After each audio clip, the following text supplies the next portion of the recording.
Welcome in, Guilders, to Sunday D&D, episode 9 of Exploits of the Golden Shadows, the Flamekeep Rendezvous. It's been a hot minute since we've played. I'm super excited to be back. We're gonna go around, have everybody introduce themselves, their characters. But I'm gonna go first. I'm Timbo the Wizard. My pronouns are he/him. I'm your gracious host and dungeon master. And yeah, let's go ahead and let's dive right in. Domino, why don't you go next? Yes, I am Domino RPG. My pronouns are he, they, and I play the warlock Cera Stormhollow. Her pronouns are she, they. Perfect. Next one we do Mystrich.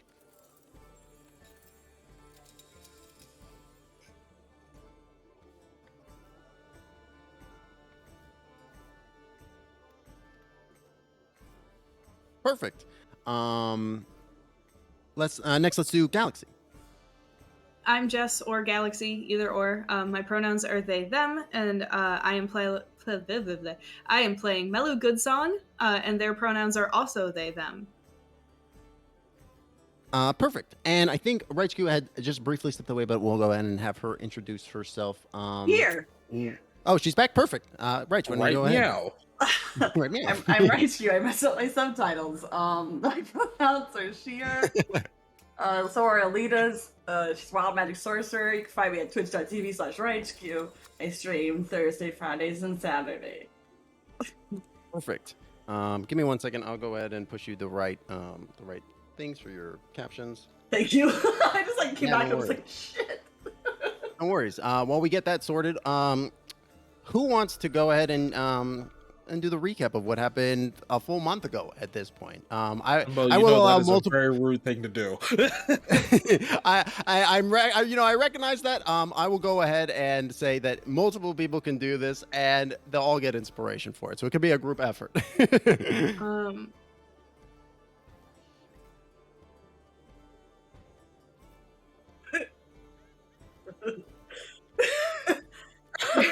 It's a very high energy. Yeah. Oh, well, if I remember correctly, we started in a place where there was some strife within the party. Tensions were high. Yes. Mm-hmm. As we were on our way to the flame of the on our way to the Church of the Silver Flame.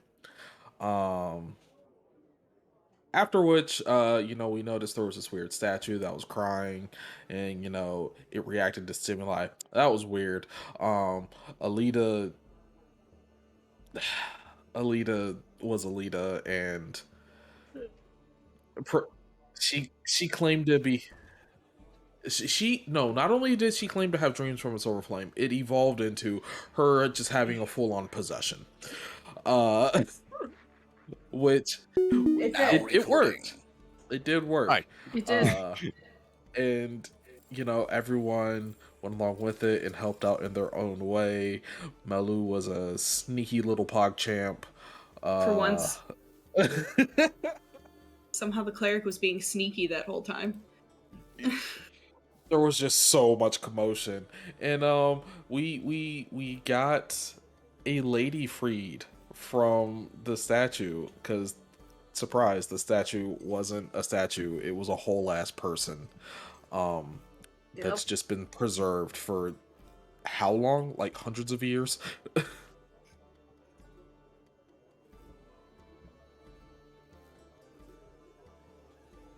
Predecessor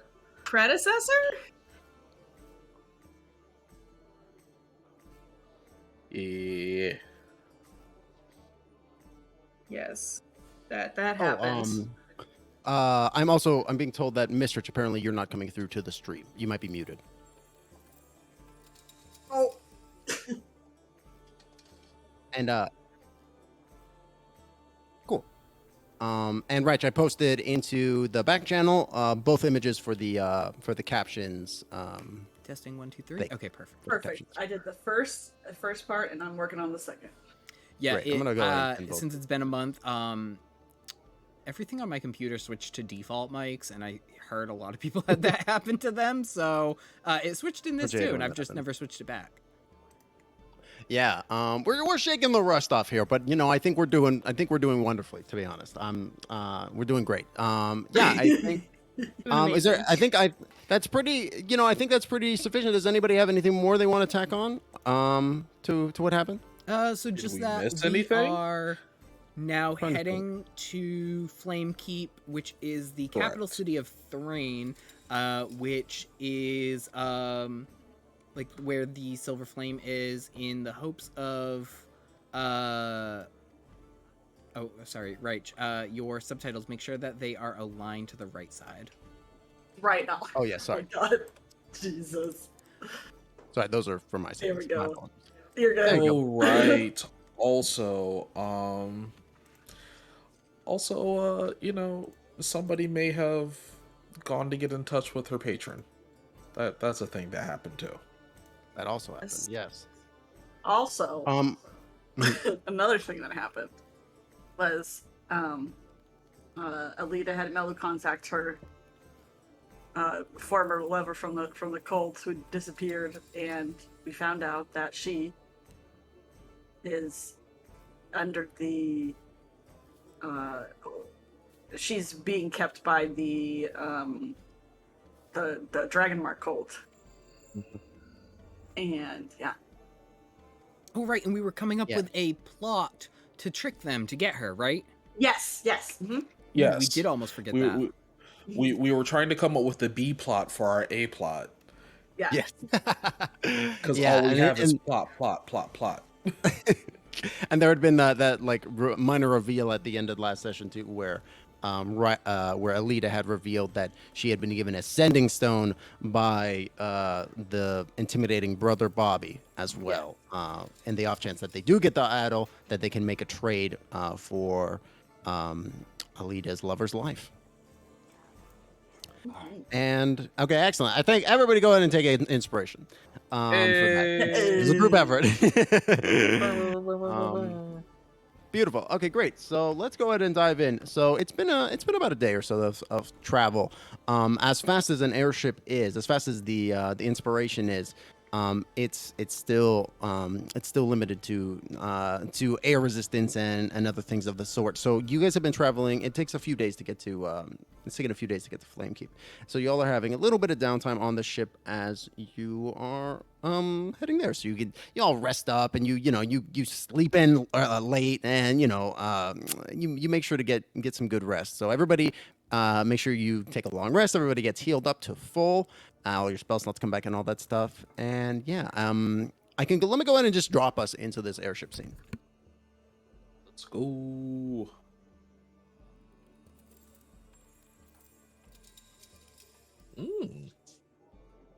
Thank you, 2-minute tabletop for the assets. Also, before we dive in too deep, though, I do want to say thank you to Beard Sorcery for the sponsorship. Beard Sorcery, they do awesome things with which to grow a legendary beard. You need oils, you need combs, you need creams, you need balms. They got it. And in delicious flavors and fun RPG themes. Mystrich, remind me which one you like again? It's Cunning Rogue, right? We've lost Mystrich. That was the one, but I will Yes, confirm. I got Cunning Rogue, which is a bourbon and apple. Sorry, I was adjusting the maps and tech stuff. Oh yeah, no worries. Man, that sounds amazing. Yeah, and if you use code Timbo the Wizard at the referral link, you get 15% off. So even you can grow a legendary beard. And I know you might be saying, but I don't have a beard. I'm sure you've got a bearded individual in your life that could use some beard love. And I will say, if you do shave your face, I love beard oils on like just what I'm gonna shave, because it really does soften the hair. That's actually what I use it for. It's because, and even there's a great guide on the Beard Sorcery site, but it does even break down. Beard oil and pre-shave oil are the exact same thing. They are aromatic oils mixed with carrier oil. So, Yeah, there's a lot of really interesting information on that site too. Actually, I was pretty surprised. But yeah, thank you again, Beard Sorcery, for the sponsorship. Okay, so sorry. Without further ado, we're y'all are on the airship and y'all are hanging out. Y'all are having a great time. Resting, relaxing. Zachariah, is piloting the ship.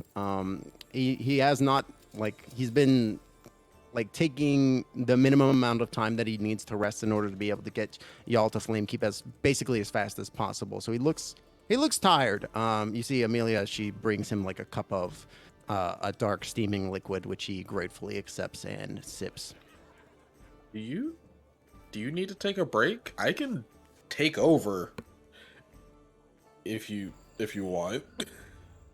He takes a long pull of the dark aromatic fluid, and he goes, I'm okay. It's been a long night, but I'll sleep when we get to Flamekeep. But thank you for the concern. You should be resting up. You got a long journey ahead of you. I'm plenty rested. If anything, I'm a little restless. Yeah, it's kind of weird sitting still. We've been moving so much for so long. I mean, I know we're moving, but like we're not doing anything, and I feel like we've been running around in circles in Thane for the last several days. Ellida's pacing right now. She's pacing, and she's like, I don't know. I'm fine. I'm fine. You okay? Do you need a little help? No, I'm fine. Okay. I'm just saying I'm not restless, really. Oh, but you're pacing. Yeah, restless people definitely don't pace. Absolutely not. They totally don't. She stops.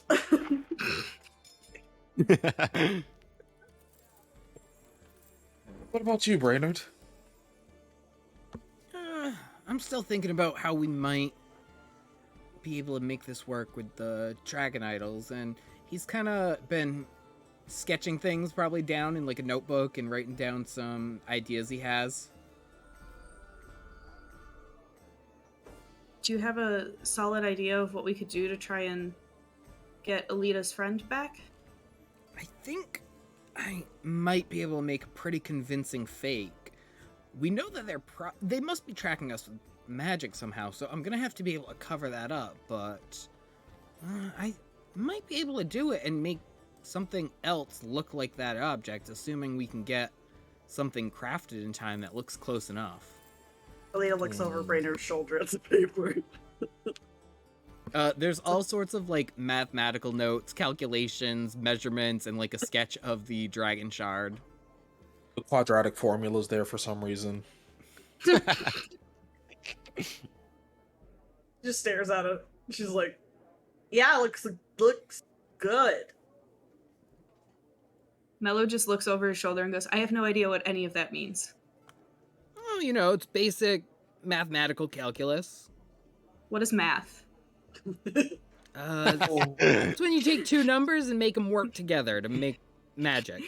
I'm kidding. I was raised by merchants. I know what math is. Oh, even better. Good job. Now, did the merchants Thank you. teach you about the math that involves letters? No. Well, a little bit. I mean, I had to learn, like, how to figure out if something was worth it to, like, get it in bulk or to buy it every time, like, every few weeks. Like, you know what I mean? Like, the value. A plus B Sarah's equals like- C.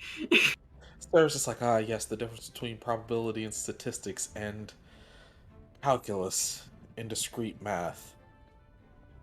Yeah, I certainly couldn't do whatever Brennard is doing right now, but I could tell you if something is worth the amount of gold that someone is asking you to pay.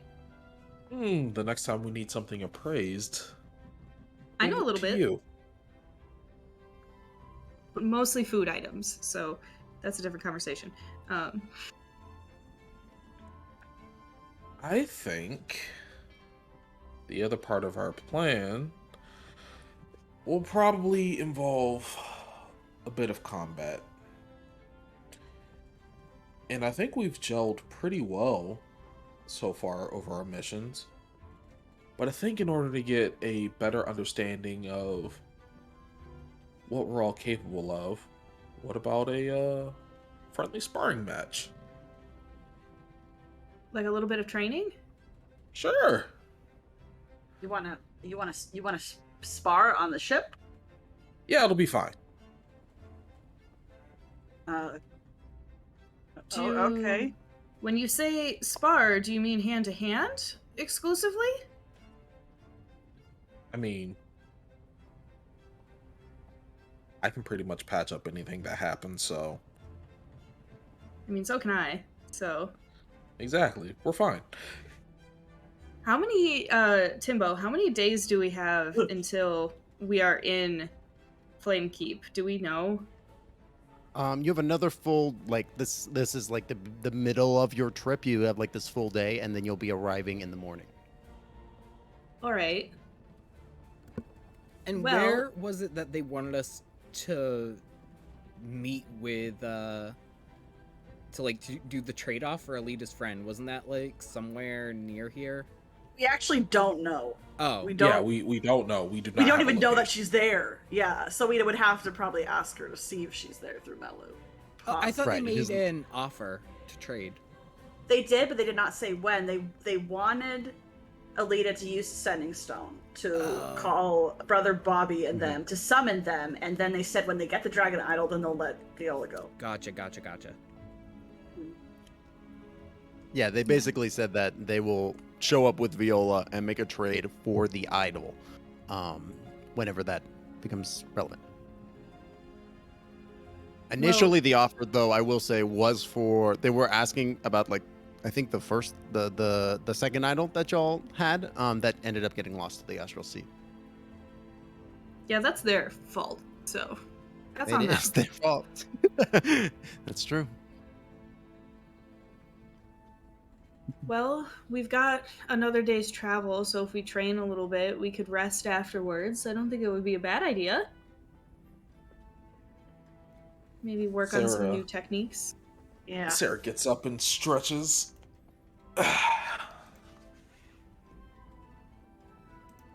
So, how do we want to do this? Do we want to fight like one-on-one, full spells, hand-to-hand? I think as long as we What's all the agree plan? to tap out before anything serious happens, and out of character, I'm probably gonna say like maybe like until half health max. Sure. Yeah.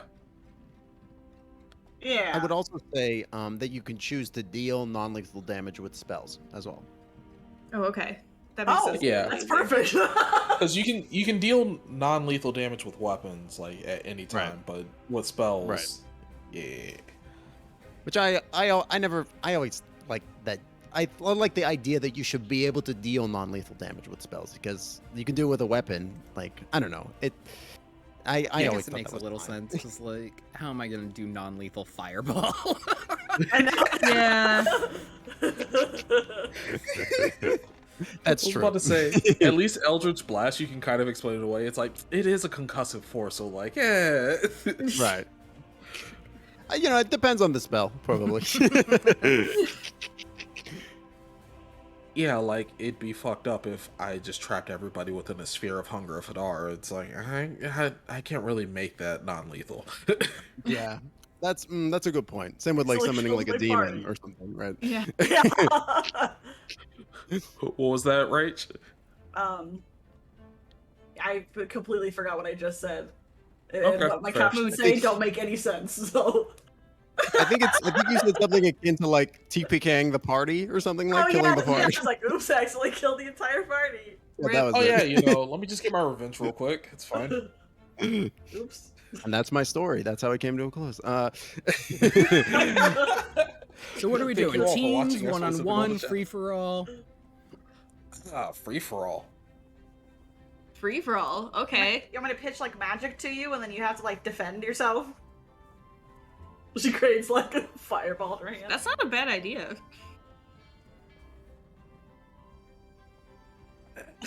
I think a free for all would be the most interesting.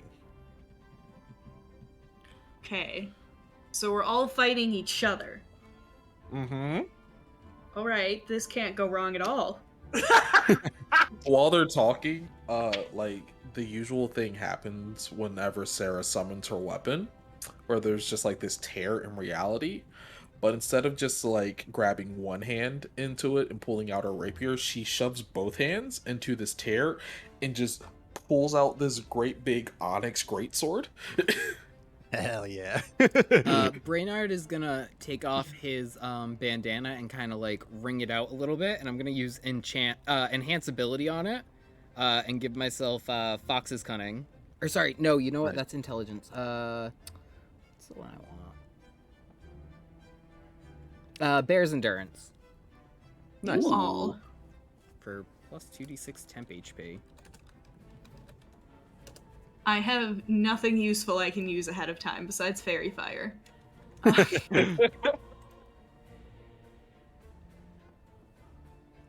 You see, like, Zechariah sees y'all kind of getting prepped to spar, and he says, try not to set the ship on fire, ideally. But, have at it, I guess. You see Amelia is kind of, like, seated near him. She's kind of come back up, like, from the lower decks with, like, some kind of snack. You think maybe, like cookies, or maybe it's popcorn? Cera rests her blade on her shoulder, and she's like, of course. I would hate to upset my new friend within the ship.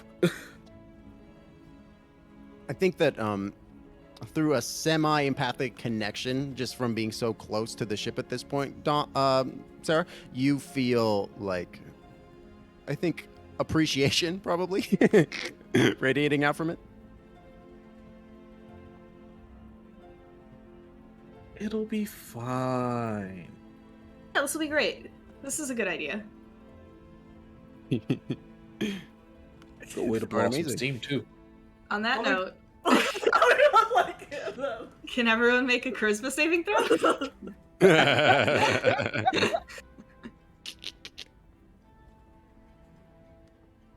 And That what wasn't a is it joke. that... No. Is it just Bane, or It's just Bane. what does that do again? It's like a debuff. Yeah, so it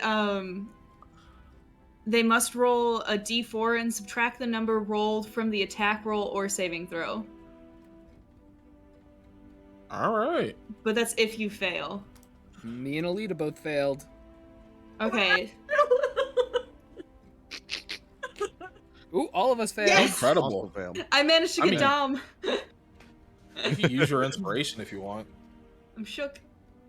Oh yeah, technically you could use your inspiration.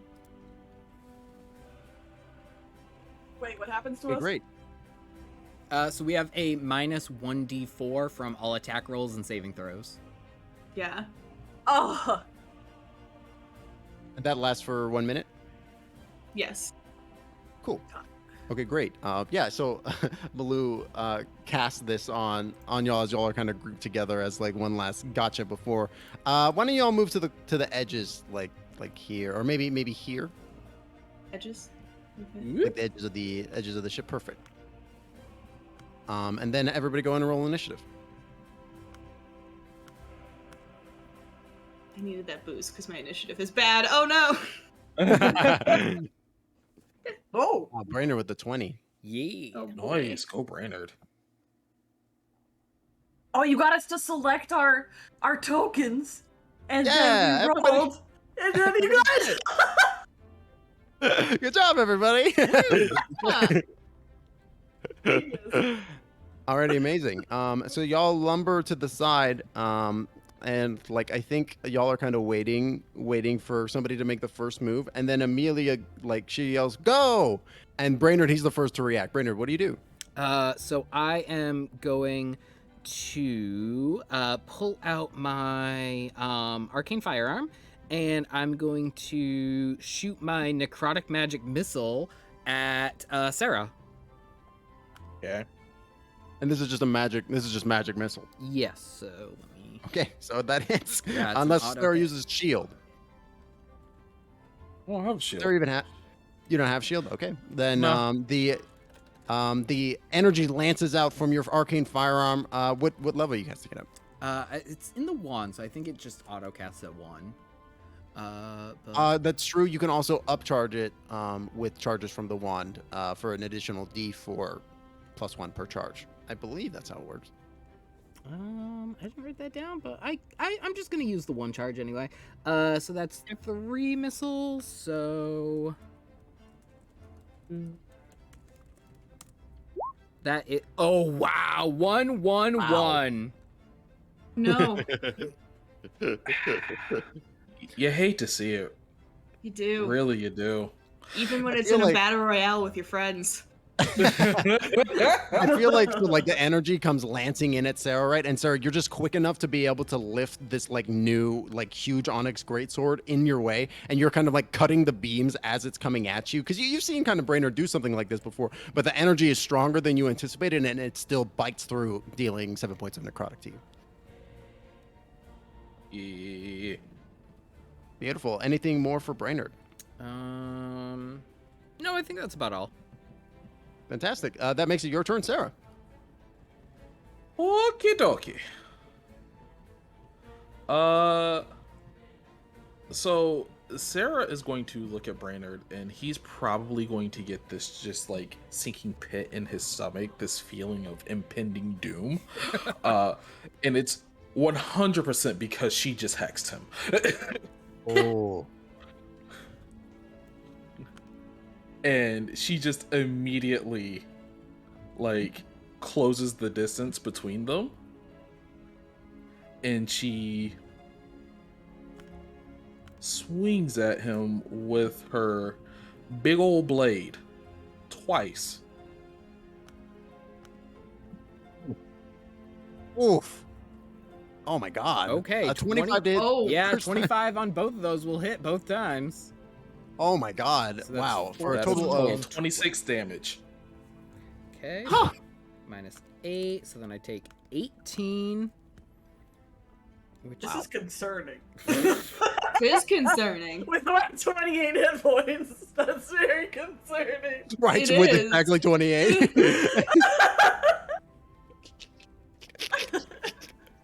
Okay, so like the only reason she's able to output that much damage is because she hexed him. Oh, okay. Wait, did that include Yeah, your you- hex? Yes. I made a separate macro just for the hex. Oh, Oh. nice. Wow, yeah. So you just, Cera, you just, what does it look like when Cera casts the hex again? Remind me. Well, for her baleful hex, it's literally just her giving you like the mom stare. Yeah, she just looks at you, and as soon as you lock eyes with her, you're like, oh no, I'm in trouble. I'm in danger. And I feel like, Brennard, you've seen Cera affect other enemies with this effect before, right? And now being on the receiving end, it is as horrifying and as cold as you had thought it might have been. And it's just like, as she's locked eyes with you, she closes the distance so quickly. It's like she just comes at you like a force, and the damage just is incredible as she wails on you. Anything more for Cera? I believe that will be all. Oh, sorry. I Okay, was great. just gonna say, Domino, I don't think you did get hex damage on that. I'm looking at the damage right now. That's the macro for it. Because it says it only rolled 2d6 plus 3 dexterity plus 3 modifier plus 1 magic, but isn't the hex plus 1d6? I think that Hexblade curse is specifically +2 damage. I think it's your proficiency. Oh, Proficiency bonus. Hexblade Oh, I curse is think that's different right. than hex, the spell. Than an actual hex. Got Yes, you. Yeah. Okay, never mind. Let me make sure. No, of Well- course, yeah, definitely good to double check for sure. I think I know what you're talking about though. Yeah, they're very similar. Yeah, you gain a bonus to damage rolls against the cursed target. Bonus equals your proficiency bonus. Oh, Yep. okay. Yeah, because there's also a spell called hex that is also Right. very similar, and that's why I was like, wait, shouldn't Yeah. you be doing even more? It is super similar. Yeah, they probably shouldn't have named it something slightly different. All right, Yeah. excellent. So that's Sarah's turn. That is gonna make it Ellida's turn. Ellida, you just saw Cera sprint across the deck and fuck your friend up. What do you do? Yeah, and that actually, Brennard taps out because that brings me to less than half. So Oh no. Oh, okay. even with my 8 temporary HP, Oh my god. Okay. Okay. I So do have a question. Sure. So for her cloak of displacement, Yeah. if you get hit, then you have to like reattune on your next turn, right? Right. That's correct. Correct. So with a magic missile, that just automatically hits, and so Sarah's just got to be like, well, okay. ooh, well, I helped you all out because I dispelled the cloak.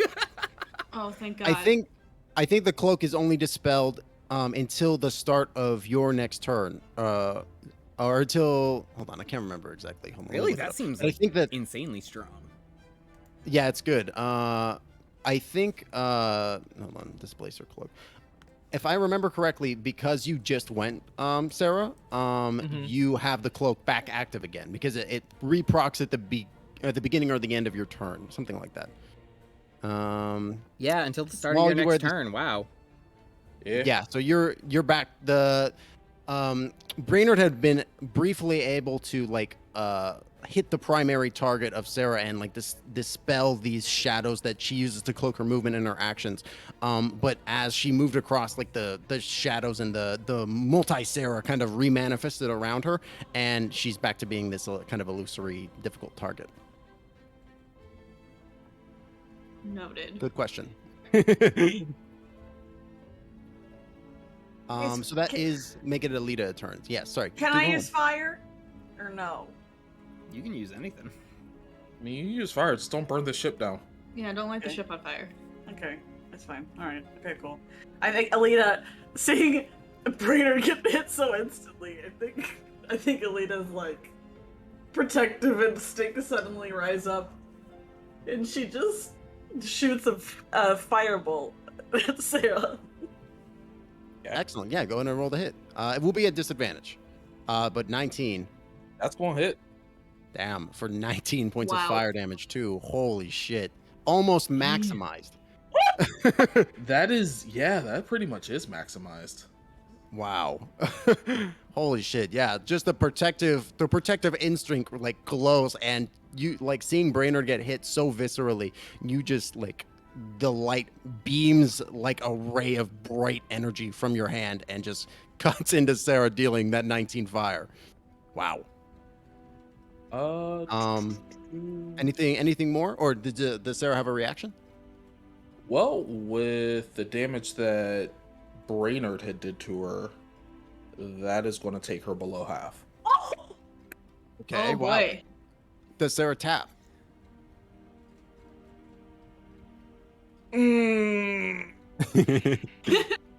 You're asking me this question because, like, would she tap? No. Right. I too feel like she would be too proud. Like, absolutely not. She does not tap. Oh god! That's She what I thought. should, but she won't.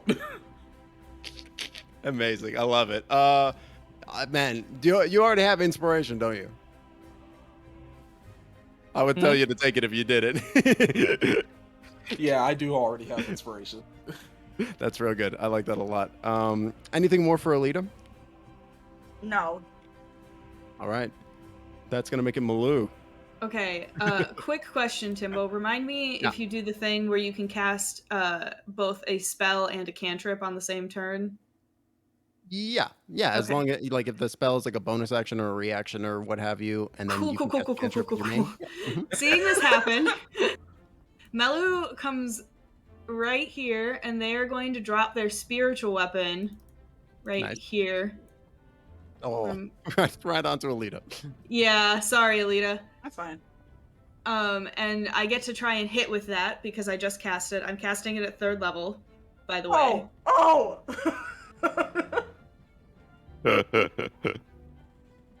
Did I hit, actually? That's a better question. It was a 26, so I think you do.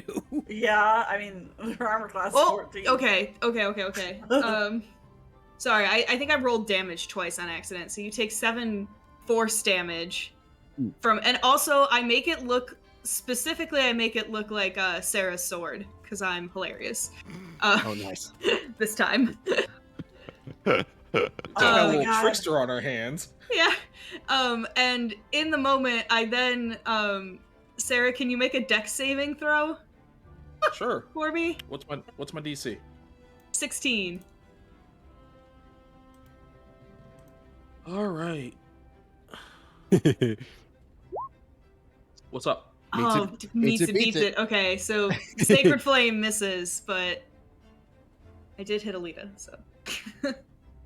I feel like Cera sees this next bout of flame coming, or like holy flame coming, and it's just like, nope.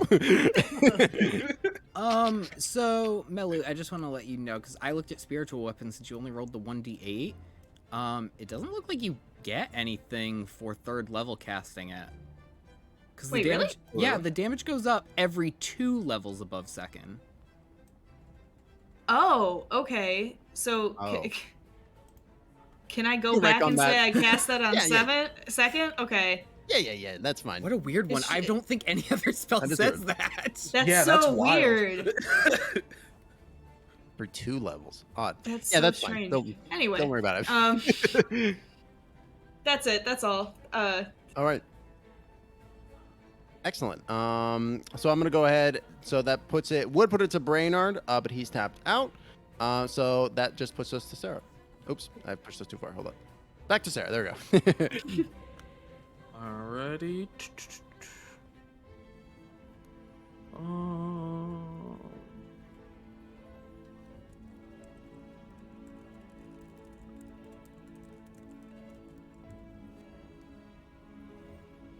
Let's see.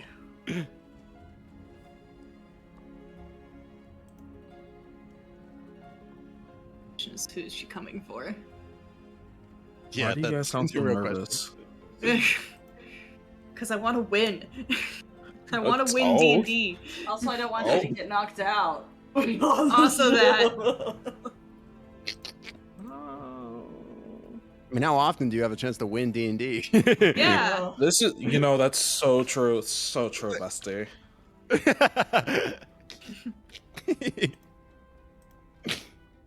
Cera is actually going to retreat back here, and she is going to cast Cure Wounds on herself. That's fair. And she's going to cast it at 2nd level. A defensive play. Interesting. And taking cover behind Brennard. Easy as this is. It kind of is just like, hey, like, you just wouldn't hit a guy who's down, would you? The little guy with Amazing. glasses. Amazing. All right. Is there anything more? I gotta add another D8 to that. Control. D8. Cool, that's 14. Very nice. All right. Excellent. That is going to make it Ellida's turn. It's just like we're watching Sarah here heal herself, I guess. Yeah. Mhm. She just looks between them. To be fair, like, a round is like, a turn is like 6 seconds. So, Yeah. Yeah. She's.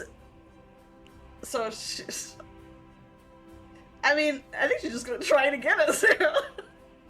Sure. Go ahead Yeah. and roll it. Yeah. Don't forget to subtract a D4 on all of your attack rolls or Oh. saving throws. Good point. Against everyone or just you? No, In that was like every Everyone. roll that we make, every saving throw and every attack roll gets Every minus attack roll. 1d4. Yeah, actually, I didn't even realize that. Sarah might have failed that dexterity check, but that's fine. Keep it in mind. We'll keep it in mind. Yeah. fair enough. It wouldn't have saved me though, because Sarah hit like super high on me. Yes, yeah, that was like a 25. That's why Yeah. I didn't say anything. It would also be a disadvantage to hit Sarah because of her displacement cloak, so it would be a 10 to hit, which would not. Damn it. Do you want to use? Yeah. Do you want to use anything else, Ellida? I figure inspiration would be best saved for actually like the moments where it really counts. So I'm not gonna use Sure. that. You've also got your wild magic thing, Tides of Chaos.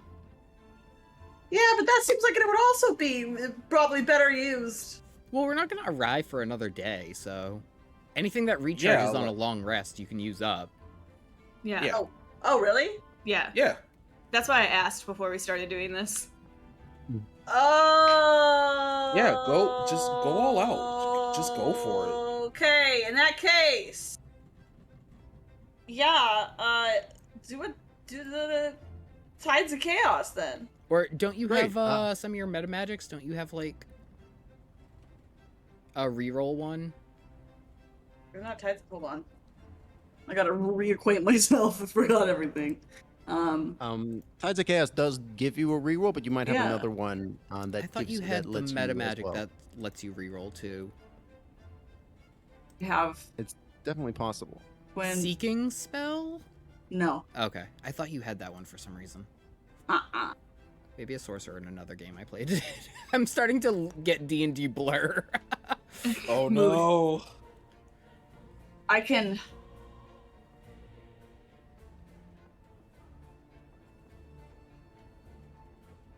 Okay. Yeah, I'll just use Tides of Chaos. to Go ahead regulate. and roll to hit once more time Okay. at disadvantage. Yeah. There's a third. Oh, and then the D4. Roll that D4 and subtract it Okay. from the 13. Yeah, you might want to do spells that have a saving throw instead. There's a 12 hit your AC, Sarah. Does No? 12 hit Okay. my AC? No. No? Okay, great. Yeah. So again, the bolt just goes wide as you attempt to dump the ray into to Sarah. Like you attempt to like bend magic and like kind of reality to your will a little bit as you're sending the blast out, and it does kind of arc a little bit closer to Sarah, but she's just able to step away. She's seen you do this before, and so she's wise to the trick. Ah. Okay. That's fine. Anything more? Nope. Any that's gonna make him a lose start. Okay. I am going to. The cheeky one's turn. Sorry, hold on. I need a ruler for a second. Shoot, never mind. I'm going here. Okay. Melu is going to cast Word of Radiance on Cera, so that's a Constitution saving throw. You are having a fun time with this, buddy. I'm guessing, I'm literally just guessing to try and figure out what your dump stat is, because I earnestly do not know it. My goodness. Sarah, go ahead and make that con save with the D4 minus. Doesn't matter. Ooh. No, it does not. Okay. So you take 6 radiant damage. Wait, hold on. Let me double check that. My thing is all messed up. Yeah, it's just 2d6. So 6 radiant damage. Okay. And then I'm going to use my bonus action to hit Ellida with my spiritual weapon. Ooh. Go ahead and roll the hit. Fuck. 14 to hit, Ellida. Meets it, beats it. Yeah. Yes. Man. Okay. And then that will be 11 points of force Oh, damage. wow, that rolled really well. Unless. Unless. Unless? Hello? Oh no. Into your inner wellspring of magic to try to conjure success from failure. When you make an ability check that fails, you can spend 1 sorcery point to re-roll the d20. Wait, that's the wrong one. Yeah, I was gonna say this isn't an ability check, so Yeah. To make an attack roll. Makes an attack roll. This. It was this one. Sorry. You're good. Don't worry. This one. Hey. Oh, bending luck. When another creature you can see makes an attack roll, an ability check, or a saving throw, you can use your reaction and spend 2 sorcery points to roll a d4 and apply the number rolled as a bonus or penalty, your choice, to the creature's roll. Oh, you cool. thought Go ahead you and roll could that. bane me? Yeah. I bane you. Lee.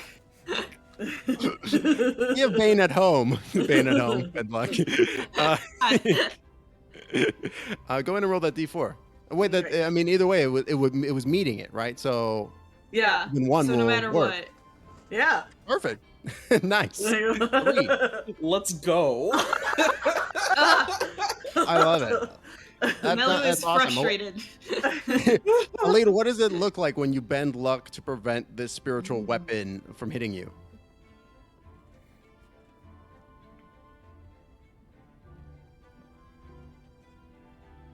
Hello? Oh, me?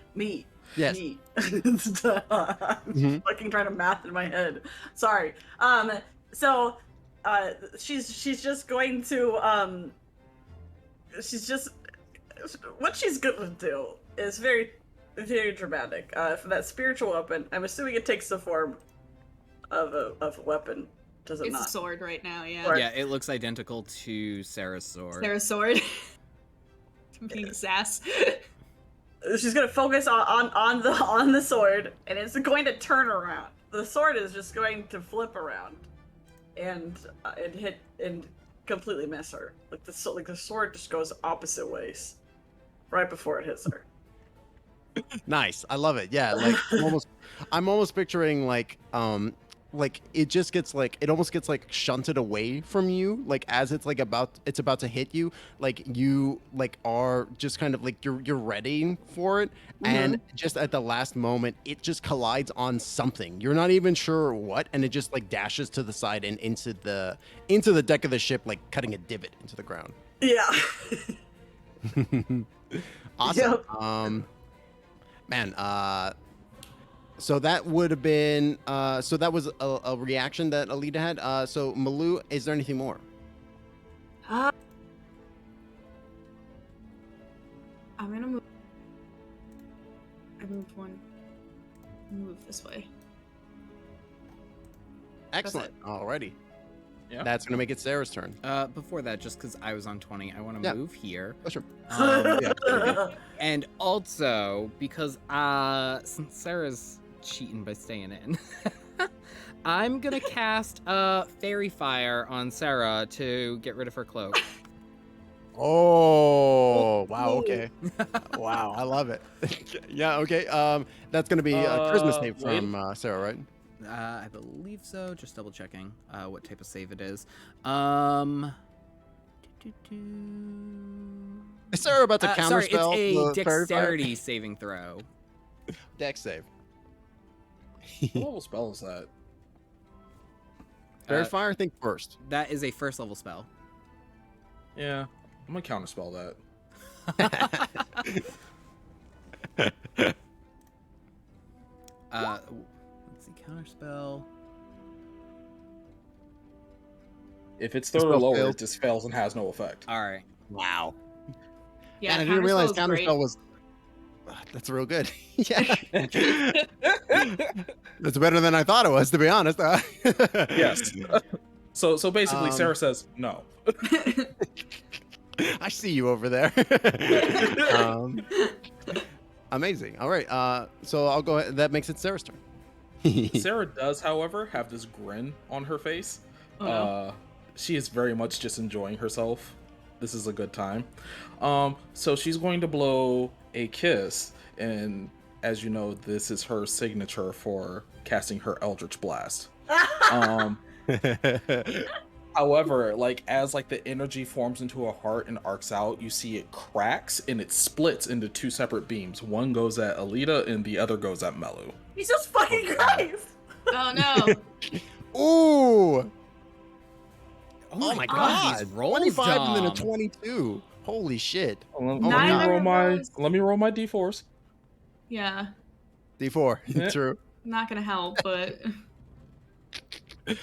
So you said Ellida, Melu, so I'm gonna take it in that order. So 24 to hit Ellida for 6 damage, and 20 to hit Melu for 12 points of damage. Is that is that max?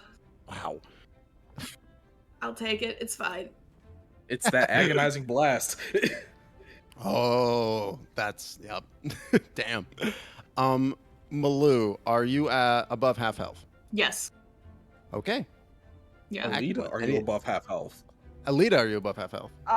If this went through, I'd be almost dead, but I don't say I have a limit on this, so I'm just gonna fucking use it again. The limit is your reaction, so you get one of those per turn. And So also I how get many another. sorcery points you've got. But this is That's a new turn, right? Because Melu's was last Yeah. round. That's a Mhm. that's a great point. So the way that it works is Yeah. you use your reaction, like it respawns when it gets back to your turn, right? Like Yes. So like once it cycles refreshes. back to you. Yeah. Exactly. Damn it! Okay, so Like one reaction per round. Mhm. so this is how many? Was the second one me or the first one me? The first one. The first one was you for 6 points of That- damage. Oh, 6. I was Six. thinking I was. For some No, reason, I was Melu thinking, took I'm the like, 12. dead. I'm fucking. No, I was thinking like 25. Like I'm negative. Oh my gosh, no. That was to hit. No, I am above half. Yes, I'm above half. Okay. Cool, All right, cool. excellent. So Melu and Ellida are both still up and fighting. Cera, do you have anything more? Hmm.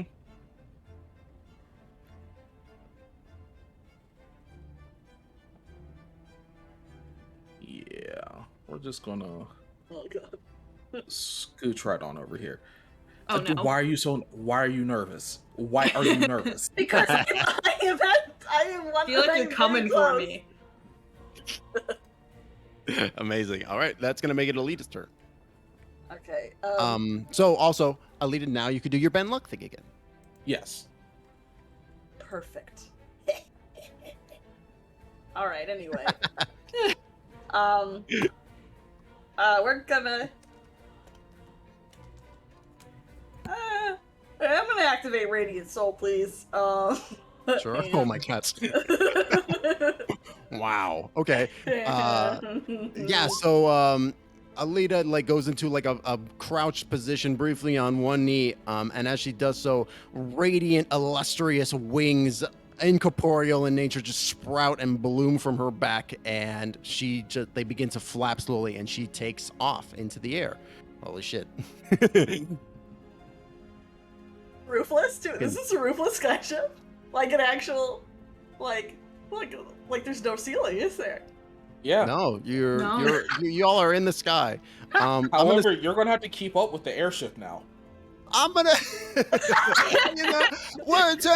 make it easy on your local wizard, we're gonna say that the momentum is sustained. Not necessarily, it's there's like an air shell of momentum. We're not around. doing literal physics here. It's very magical. It's time for physics. You're gonna get left behind Everybody's in the sky. greatest enemy. Alida takes off the ship, and the ship is immediately 200 feet away from her because it was traveling at several hundred miles an hour. Hilarious. It's just fucking. That would be the worst stop time the to fight take a drink real of water. quick. That would be the worst time. Like it'd just be like, stop the ship, stop.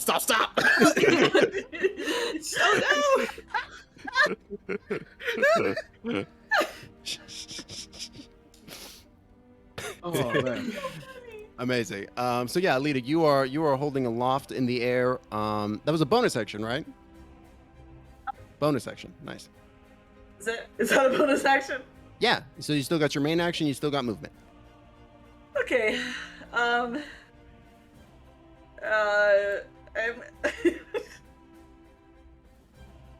I'm gonna try. I'm gonna go for. You know what? I'm gonna go for Melu this time. oh boy. With my Ray of Frost, Okay.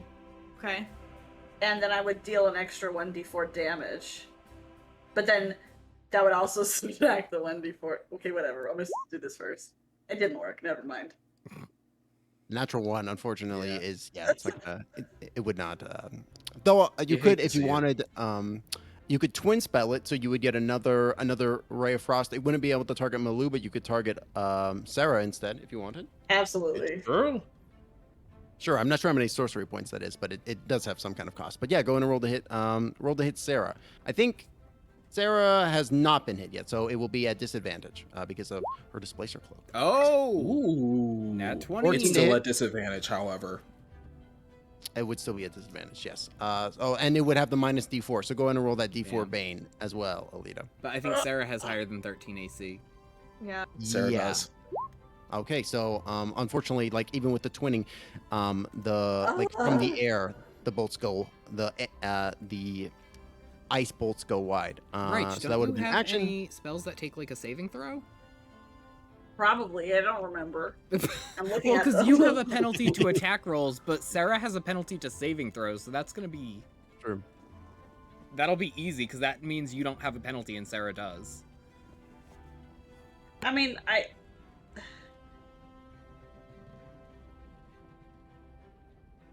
Well, I can't use that now because I already just did that, right? Well, for next round.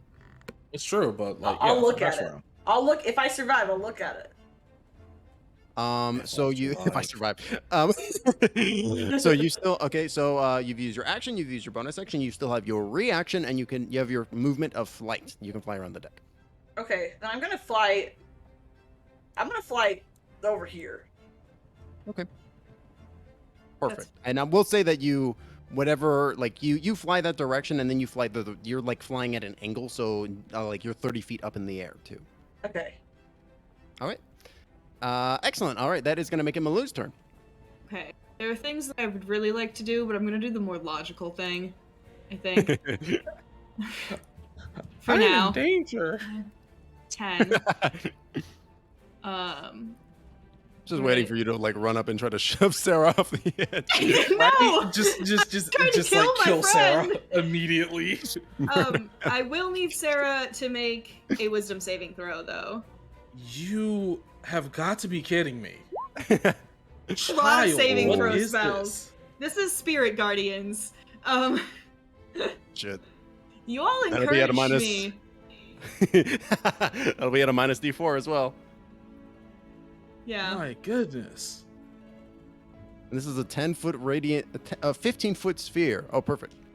Yeah. And actually might be bigger than that. It might be. I was trying to figure Yeah. 15, 20. It's Oh. huge. There we go. That's that. I think Wait, that's is it a 15-foot radius or is it a 15-foot Yeah. diameter? 15-foot radius. Oh boy. Well, Yeah, that's huge. Yeah, so you have a 30-foot sphere. Wow. Oh goodness. I don't know how to adjust this. How do I make it bigger? That is a chonk sphere. I think I got it. Okay, cool. The point is it's basically this entire area of the ship now. So you Fuck. take 10 radiant damage. You actually Okay. might be able to. Do you want me to put it here? Do you want to put it there so you would be able to hit Ellida too? Oh, I have to cast it on myself. I think I'm the center of the sphere no matter what. okay. Yeah, because it Yeah. like surrounds you, so it's like this diameter here. Nice Yeah. try, Oh, Timbo. Nice try. Yeah. I didn't realize there was an aura. I'll just throw a 15-foot aura on you. Yeah. Oh, I didn't know you could do that. Anyway, There you go. neat. Perfect. Incredible. And Uh, then So Cera rolled 13 wit save. So does she take 10 radiant damage? yes. Damn. Well, goddamn. Yeah. And I'm trying to decide. You know what? I think I'm gonna send my spiritual weapon 20 feet this way. Oh boy, I can't move it, but I was gonna put it by Oh. Ellida. Like right there? Yeah. And I'm just gonna have the sword just come straight down on her head. Oh my god. Like bonk style. Like The flattened blade. Okay. don't mess got with it. clerics. Damn. 21 to hit. It's probably going to do it. Go ahead and roll damage on Ellida. Okay, so your weapon is Unless.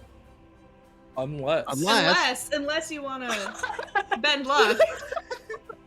Will it help you? Wait. Yeah, I was going to say, can you, what's your AC, Ellida?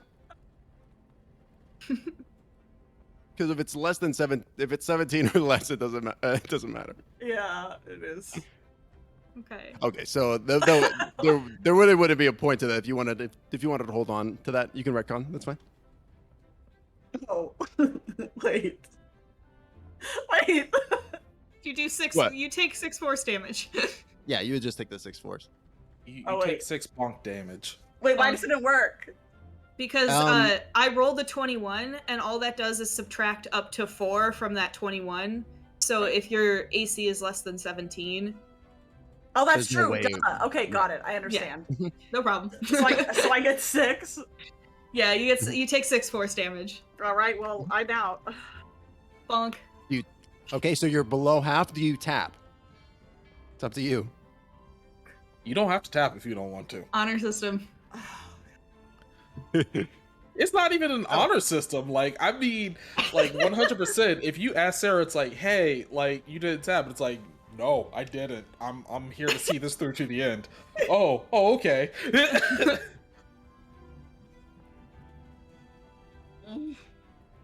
Ugh. I do feel like Joker's sword.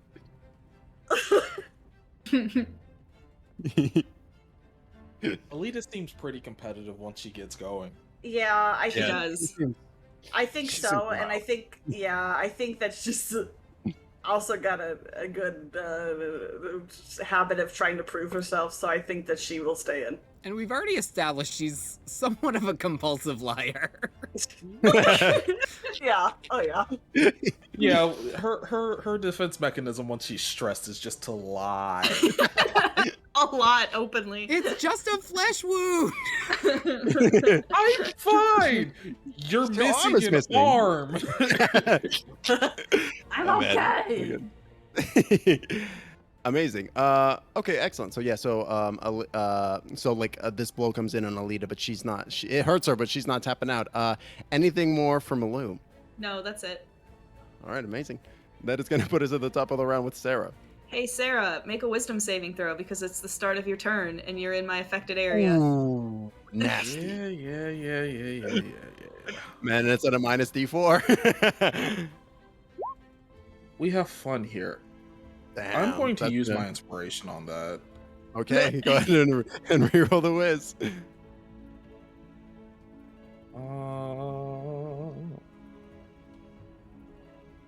Yeah, let's re-roll that wisdom. That's much better. That is much Okay, better. all you have. But it's wait, a and saving then- throw. That's true. 17. That 17. beats. That does beat it. Your movement is Does- also halved in my range. Really? Yeah, Wow. so you and you still take half damage from it. Is it half Yes. damage? I was about to ask. Yeah. So that's 5 damage. Well, let me. Oh, I 4. had to roll the damage still. Yeah, so 4 damage. Okay. And it will cost you 20 feet of movement to get out of the field, minimum. That doesn't make sense. So it's double movement, right? So 10, Right. 5, 10. 20. Okay, yeah. 25, 30. Well, oop, there. Okay.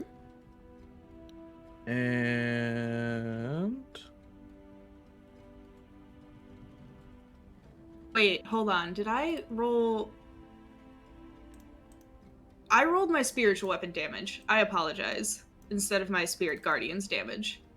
okay. So, So Slightly 7. different. 7. 7, Slightly yes. different. I apologize. 7 That's on instead of me. 4. So add an additional 3 points of damage. Yes. Yep. All right, Sarah's looking a little. She's looking a little haggard. She's like, huh. These two. Also, my And- spirit guardians are 100% like a bunch of little like cute forest critters with little wings. Because of course they fucking are. Yeah. I was gonna ask. I forgot. I was like, I don't think we've seen Melu do this before. So they're just like cute little like fucking Bambi style woodland Yeah. critters. Bunch of little deer and little squirrels and bunnies. More like Skunks. fucking Bunnicula. They are a cleric of the god of the hunt, so it makes sense. Yeah. Just fucking nibbling at your ankles as you're trying to get out. Right. Exactly. Oh my goodness. That's real good. There he is. Yeah. Get him. Yeah. Get her! Sarah's gonna fire off 2 Eldritch Blasts yet again. One for each of these 2 lovely people. Beautiful.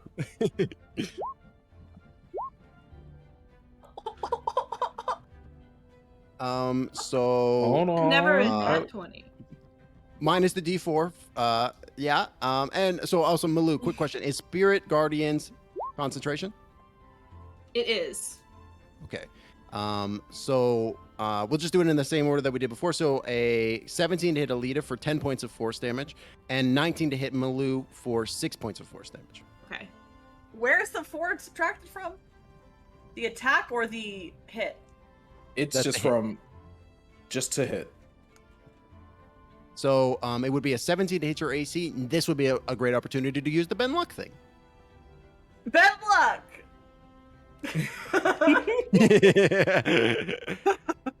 Let's go. Very nice. What's your AC again?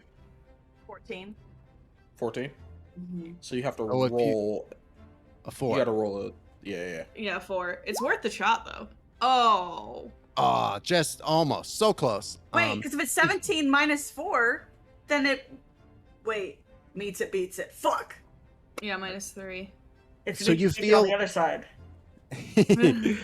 So you feel the you feel this beam of energy coming at you, and like you attempt to bend like the it away from you, like how you deflected the spiritual weapon before, and you feel like you halfway get there, but it's just not enough, and it breaks through like whatever ethereal force you're manipulating to bounce it away from you, and you take the damage.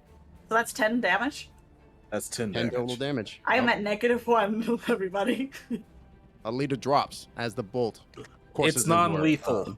I know. It I mean, is, she Yeah, still but- goes unconscious. Unconscious, yeah. She still drops This is true, unconscious, but absolutely. I would just like to. No, I know. Don't worry. I wasn't preparing for a death scene. Don't worry. Yeah, well, no, Just think not it's that. funny. It's like also Sarah's not trying to kill Ellida. Yes. I've Oh, been no, this assuming is that all Sarah these Melu. attacks and stuff have been non-lethal. Don't worry. Don't Yeah, worry. yeah, Yeah, yes. yeah, I was yeah. so that was my understanding. So we're good. She's just a little Yeah, that- knocked out. That's fine. Yeah, that's the nice thing about Eldritch Blast being force damage and it just being a very intimate warlock spell is I can just be like, yeah, Sarah's just like not trying to kill anybody, so it just hurts. It just hurts a lot. It just a little. it just knocks you a little unconscious. That's all. Yeah. Just do a little bonk. But yeah, Ellida falls to the deck unconscious, and she is out. Anything more for Cera? Melu, that concentration. What's up? Oh, Oh, do you want me to roll Concentration concentration? mm-hmm. That's just DC 10. It's not a saving throw. It's just a straight. It's Con going to be a save? Constitution save. Yeah. Mm-hmm. Okay, let me roll. And you make it. 14. So the Cool. because it's either DC 10 or half the damage as the DC, whatever. That is makes higher. sense. Yeah. Yeah, so you're able to maintain control over the spirits. They don't flee just yet. Is that it for Cera?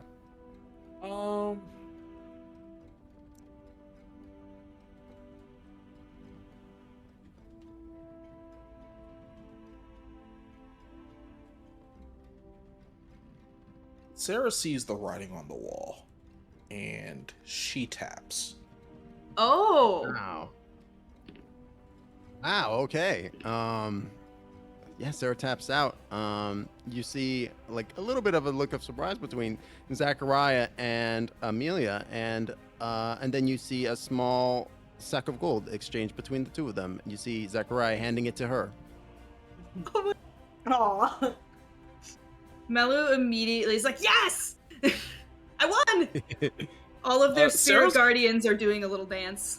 Okay, That's but can lovely. we get Sarah's immediately checking on Ellida. treated? Yeah, that's fair. Sarah is just immediately just like, oh my god. Like, oh, she hit the deck kind of hard. Oh, fuck. I like I how can't- Brennard's the only one who followed the rules. Yeah, that makes sense. I mean, the rules. In my defense. Oh my gosh, America Online at AOL.com. Thank you so much for the raid. Welcome in, Raiders. Welcome in, Raiders. Hello. Thank you, Raj, for shouting out AOL. Welcome in, everybody. Thank you so much for the raid, AOL. If you're not watching AOL, definitely go check her out. She's a super funny streamer. I'm always constantly laughing, literally, whenever I watch her streams. Very funny individual. Welcome, everybody. We're just doing a little bit of D&D PvP for fun. Welcome in, everybody.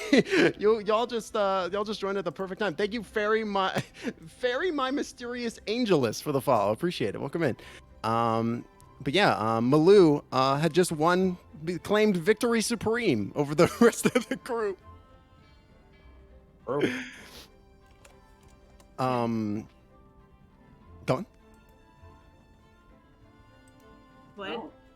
I don't think anybody said anything. I don't think Oh, anyone sorry. said anything. But yeah, you won. You see the gold exchange happen between Zachariah and Amelia, and Amelia was like, I knew it. I had a good sense about them. My spiritual weapon drops, and I'm gonna cast Healing Word from over here on Ellida because I can't actually get any closer to her without potentially hurting her. Not dispel that? No, I'm having too much fun having them dance. Oh my gosh. All of my This little child. woodland creatures are doing like a nice little they're like doing the Macarena, I feel like. I was about to say, they're absolutely doing TikTok dances. I don't know any TikTok dances, so they're doing the Macarena. One of them is just like straight Fortnite flossing. yeah. It's like one of the squirrels. Another one's doing the shoot. Yeah. Oh my god. Yeah, but you get 7 points of healing for my healing word. So if I went down to -1, does that count? So do I get 7 or do I get 6? Going up to 7 or 6? You just dropped to 0, so you get the full Okay. 7. I was like, I don't know Yeah. how it works. with Negative numbers, only because matters something- if you get an extreme amount of Mhm. damage. Like if you took like -30, that would like insta kill you. If whatever damage would knock you negative equal to greater than your HP total, then you die instantaneously. There's And no. Timbo Whoa. learned this weekend or this week Yep. that it was greater than equal to, not equal to your Yes. HP. Oh, Yes. no. There was a pretty wild adventure that happened in the Discord in the West Marches game that I run, where the party was fighting a black dragon, and I actually had to look up the exact verbiage of death saving throws because he got knocked to exactly equal HP maximum negative, and it is exceeds. The word is exceeds, and we were like. That was one of the wildest adventures, one of the wildest combats I've ever run. It was too much. If you have the opportunity, I would highly recommend reading Ben Hobbs's Adventure of the Black Dragon. It's very good in the Discord. Highly recommend it.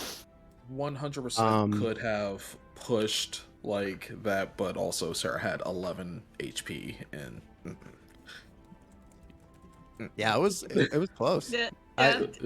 real close. I mean, admittedly, I'm not even close to half HP. Hell yeah.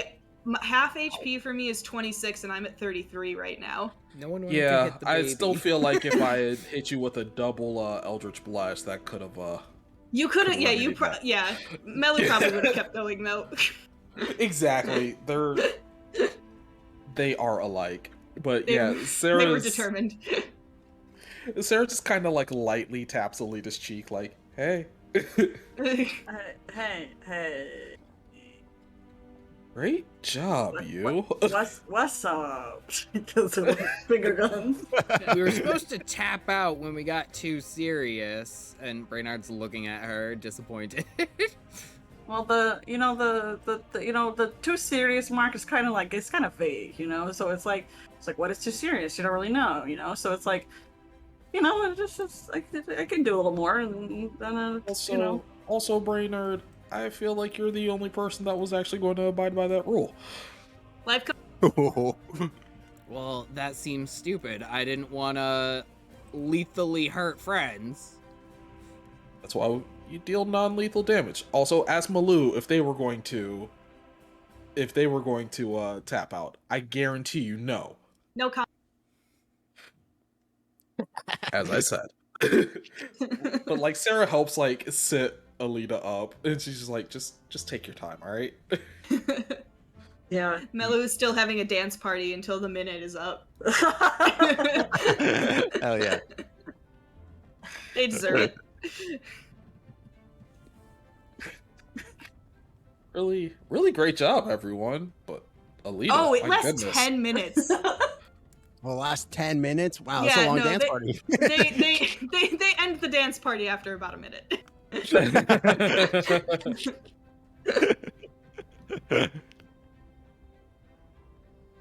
Good job, everyone. That was fun. We should do that again sometime.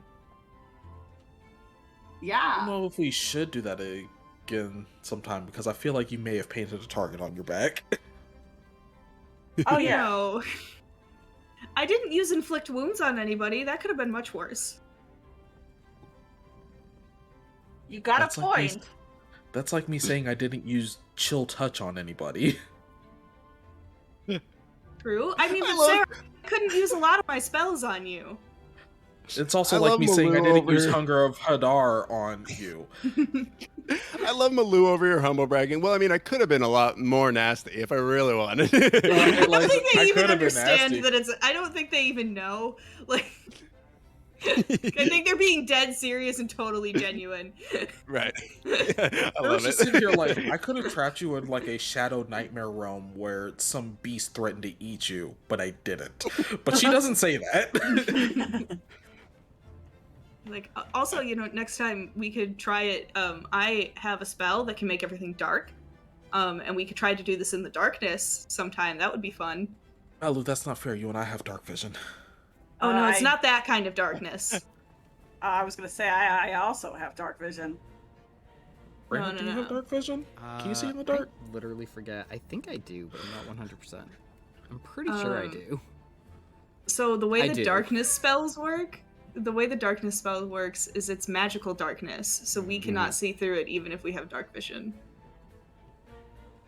That's So true. Melu is like, no, it's not that kind. Like, I can't see in it either.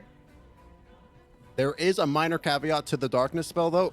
That magical light illuminates magical darkness. So I think it if has to people were be- using like, Doesn't it have to be a Sorry? higher level spell though? I don't think so. I think it's any magic. Like I think a light spell like doesn't dispel it, but it No. will counteract it. Is it? I Am I do mistaken? not believe it does anymore. I think it did in previous really? editions. Oh, I I might think be. it's I might be thinking of a only- previous editions thing.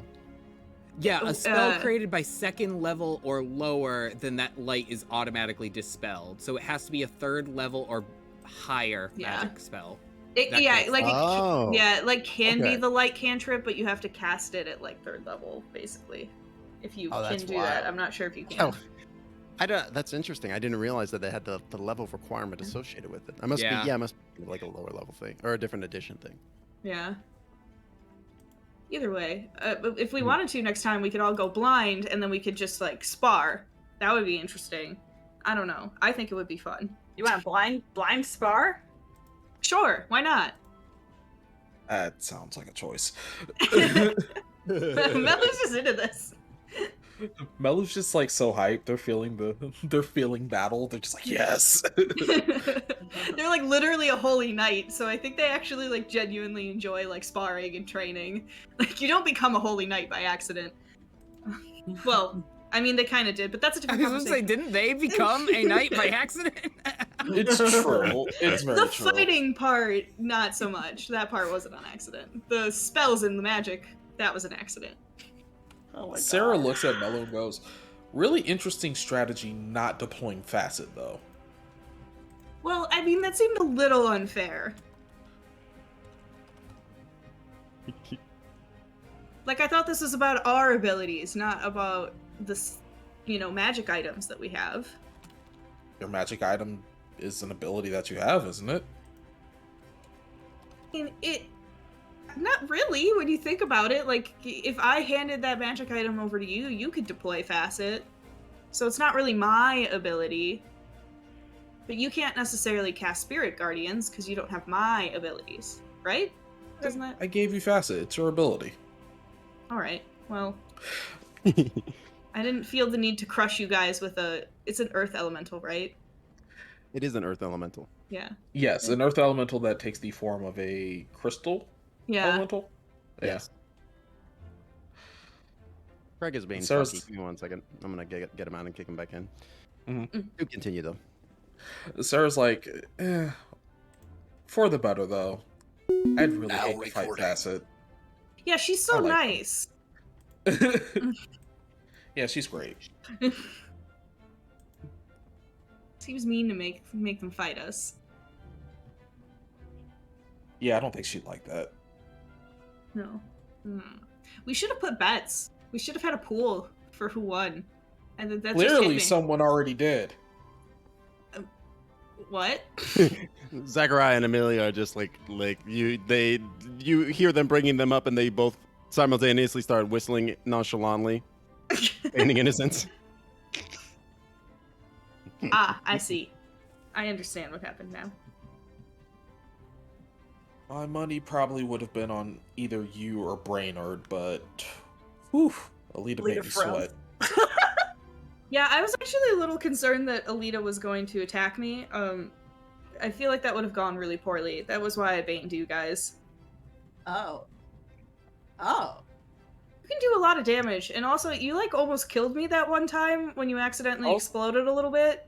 I was about to say, you almost killed all of us. Yeah. Yeah. I'm scary. Yeah, you can output some damage. Yeah, I'm glad you're on our side. I'm glad we're all on each other's side. Yeah, that was actually a pretty good show of why it's good that we're all on each other's side. Zachariah then will there's- chime in and say, Amelia gave me 3-to-1 odds that Ellida would win, and I couldn't pass up those odds. What? You see a look like just cross over Sarah's face for a split second, and she's just like, so you didn't even. Okay. Oh, it's me. Make a, Okay. make a It was deception Ellida. check real quick for me, Sarah. To see how well, how You much know, you're like. this is text coming appears in the sky. It says, Sarah will remember this. Give me that deception roll. Let me. I want to see whether or not Zachariah picks up on this. Oh, Eight. she doesn't hide it well at all. No, not at all. Zachariah sees like maybe your disappointment, and he goes, it was really more about the money than anything. In my heart, I thought it was going to be Stop you. talking. No. Yeah, he falls silent. Ooh, Zachariah's in trouble. Elida's very happy with herself. Amazing. And I think on that note, I think it's a perfect moment to go to a little break. So we're gonna go ahead and take 5-10 minutes. Go get a drink, go get a snack. We're gonna be right back. Stick around, Guilders. And thank you again, AOL, for that rating. Yeah, we'll be right back. Hey everybody, welcome back. We are in part 2 of Exploits of the Golden Shadows, the Flamekeep Rendezvous. We'll say it's we cut back to our heroes on the inspiration flying through the air on their way to Flamekeep. It is we find them like patching themselves up and licking their wounds from their sparring match with each other. Maybe with a greater level of respect for one another after the fact. It's kind of evening time now. The sun is kind of set and is setting, and the sky is awash with beautiful oranges, pinks, and blues as the sun is going down. And I think maybe we find ourselves below deck in like kind of the little the living space more or less. That is kind of just like both eating quarter in a dining hall, like a mess, as well as like a general like living area as well aboard the inspiration. And I think we see like maybe this is like post meal, post dinner, and like maybe Melu and Ellida are like cleaning up or something. What do you all think is going on in this moment? What are Ellida and Melu up to? I feel like that makes sense if we're like cleaning things up, Yeah, moving helping around, out. Yeah. Washing things. doing the clean thing, Yeah. dropping things. Yeah. The kids have to clean the dishes. Yeah. This is what we get for beating up Cera. Yeah. The victor does the dishes. This doesn't feel like much of like a reward for the fact that I won this fight. You got praise. And as well, just to set the scene, what are Brennard and Cera doing in this moment on the ship? Actually, I guess, what is Brennard doing?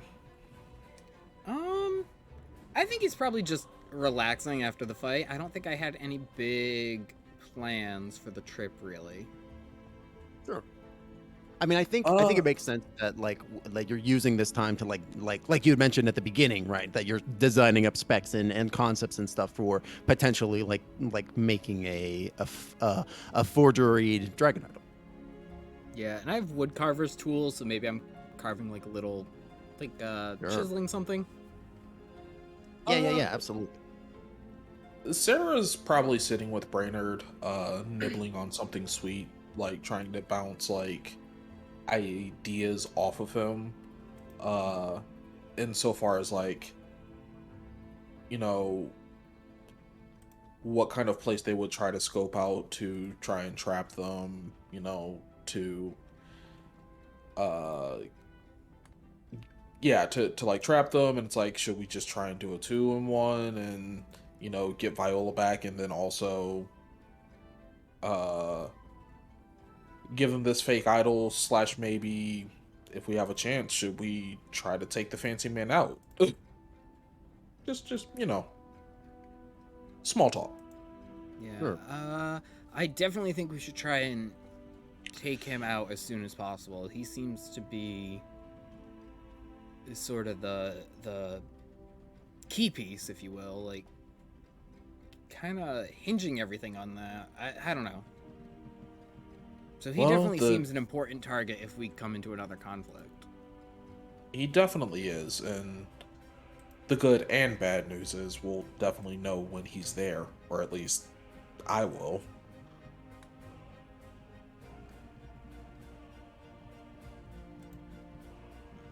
I think I just gotta get some kind of crystal I can actually carve to look like this, and I think beyond that, I think I can make this work.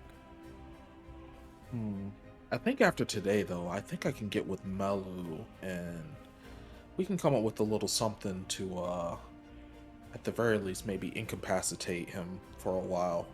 Okay, I'll good. talk to For a them. second, I thought you were gonna say you could get me a crystal, and then I was worried that I'd have to be carving Facet up, and I was like, I'm not into that. You are not touching Facet. I don't want to. Good. Okay, alright.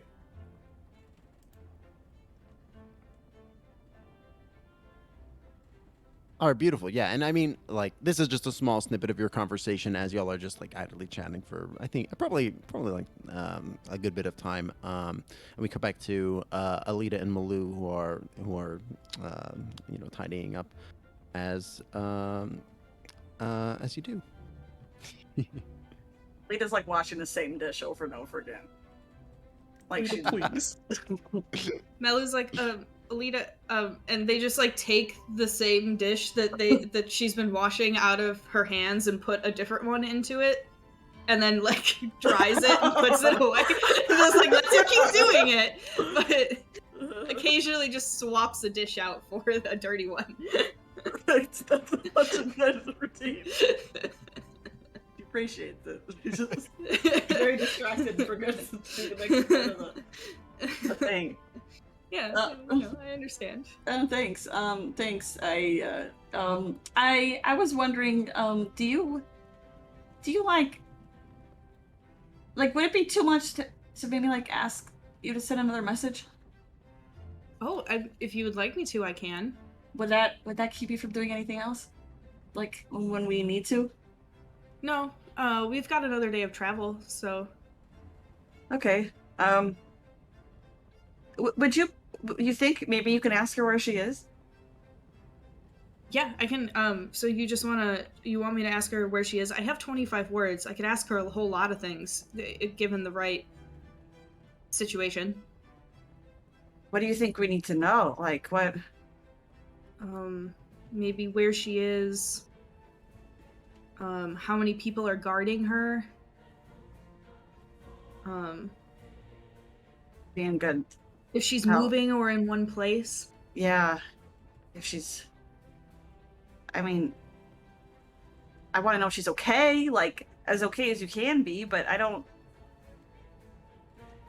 Yeah. Okay. Okay. So. Okay. I think I have an idea. Okay. I only have 25 words. Oh God, I don't think I can write this out in a short amount of time. So I'm gonna cast sending. And Melu is going to say, "How are you doing? Do you know where you are?" Oh God, that's already 10 words. Words. Do you know where you are? Well, let me type this. Let me type this out so that way I know exactly what you're asking. How are you Yes. doing? Do you know where you are? Okay, that's 10 words. How many with you?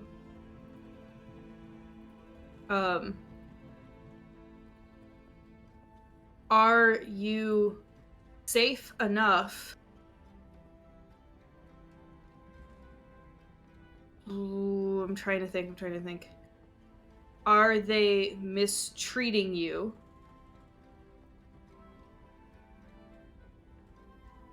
That's 21. That's 21. Let us know. That's good. But, Sincerely, Ellida and Melu. Yeah. Okay. You receive a response. Alive, surviving. Location unknown. She's good at this. Yeah.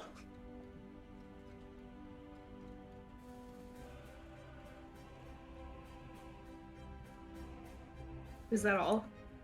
No, you receive more. I'm thinking. Yeah, well, No, you're fine. I just wanted to be. In her jail cell, her fingers are up as she counts words she said. Yeah. I'm doing that right now. That's exactly what I was doing, so.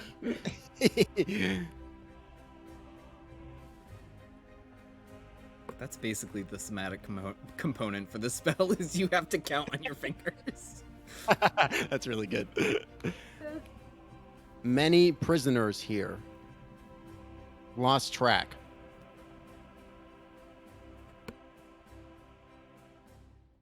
I think that's Track. 15. Ooh, we got 10 words to play with. Malnourished, but alive.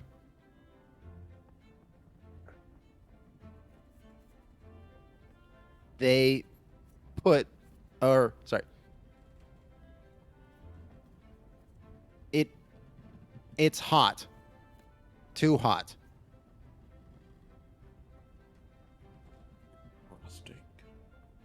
Interesting. I don't know where I am. Okay. I think that's 25. Yeah, I think that's about 25. As the spell, as she stops talking, Melu pauses a little bit and says, "She's alive. She's surviving. She doesn't know where she is. She said there's a lot of prisoners with her, though. And she said she lost track. I probably should have specified I was trying to ask how many guards were with her. And then she said, it's hot. Too hot. I don't know where I am."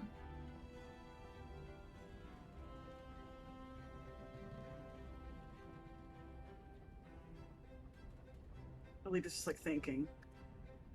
So it's not just. Who else do they have? Yeah, I don't know. Oh god. What? Melu runs up the stairs to Brennard really quick and says, Brennard, Cera, you too, actually. Are there any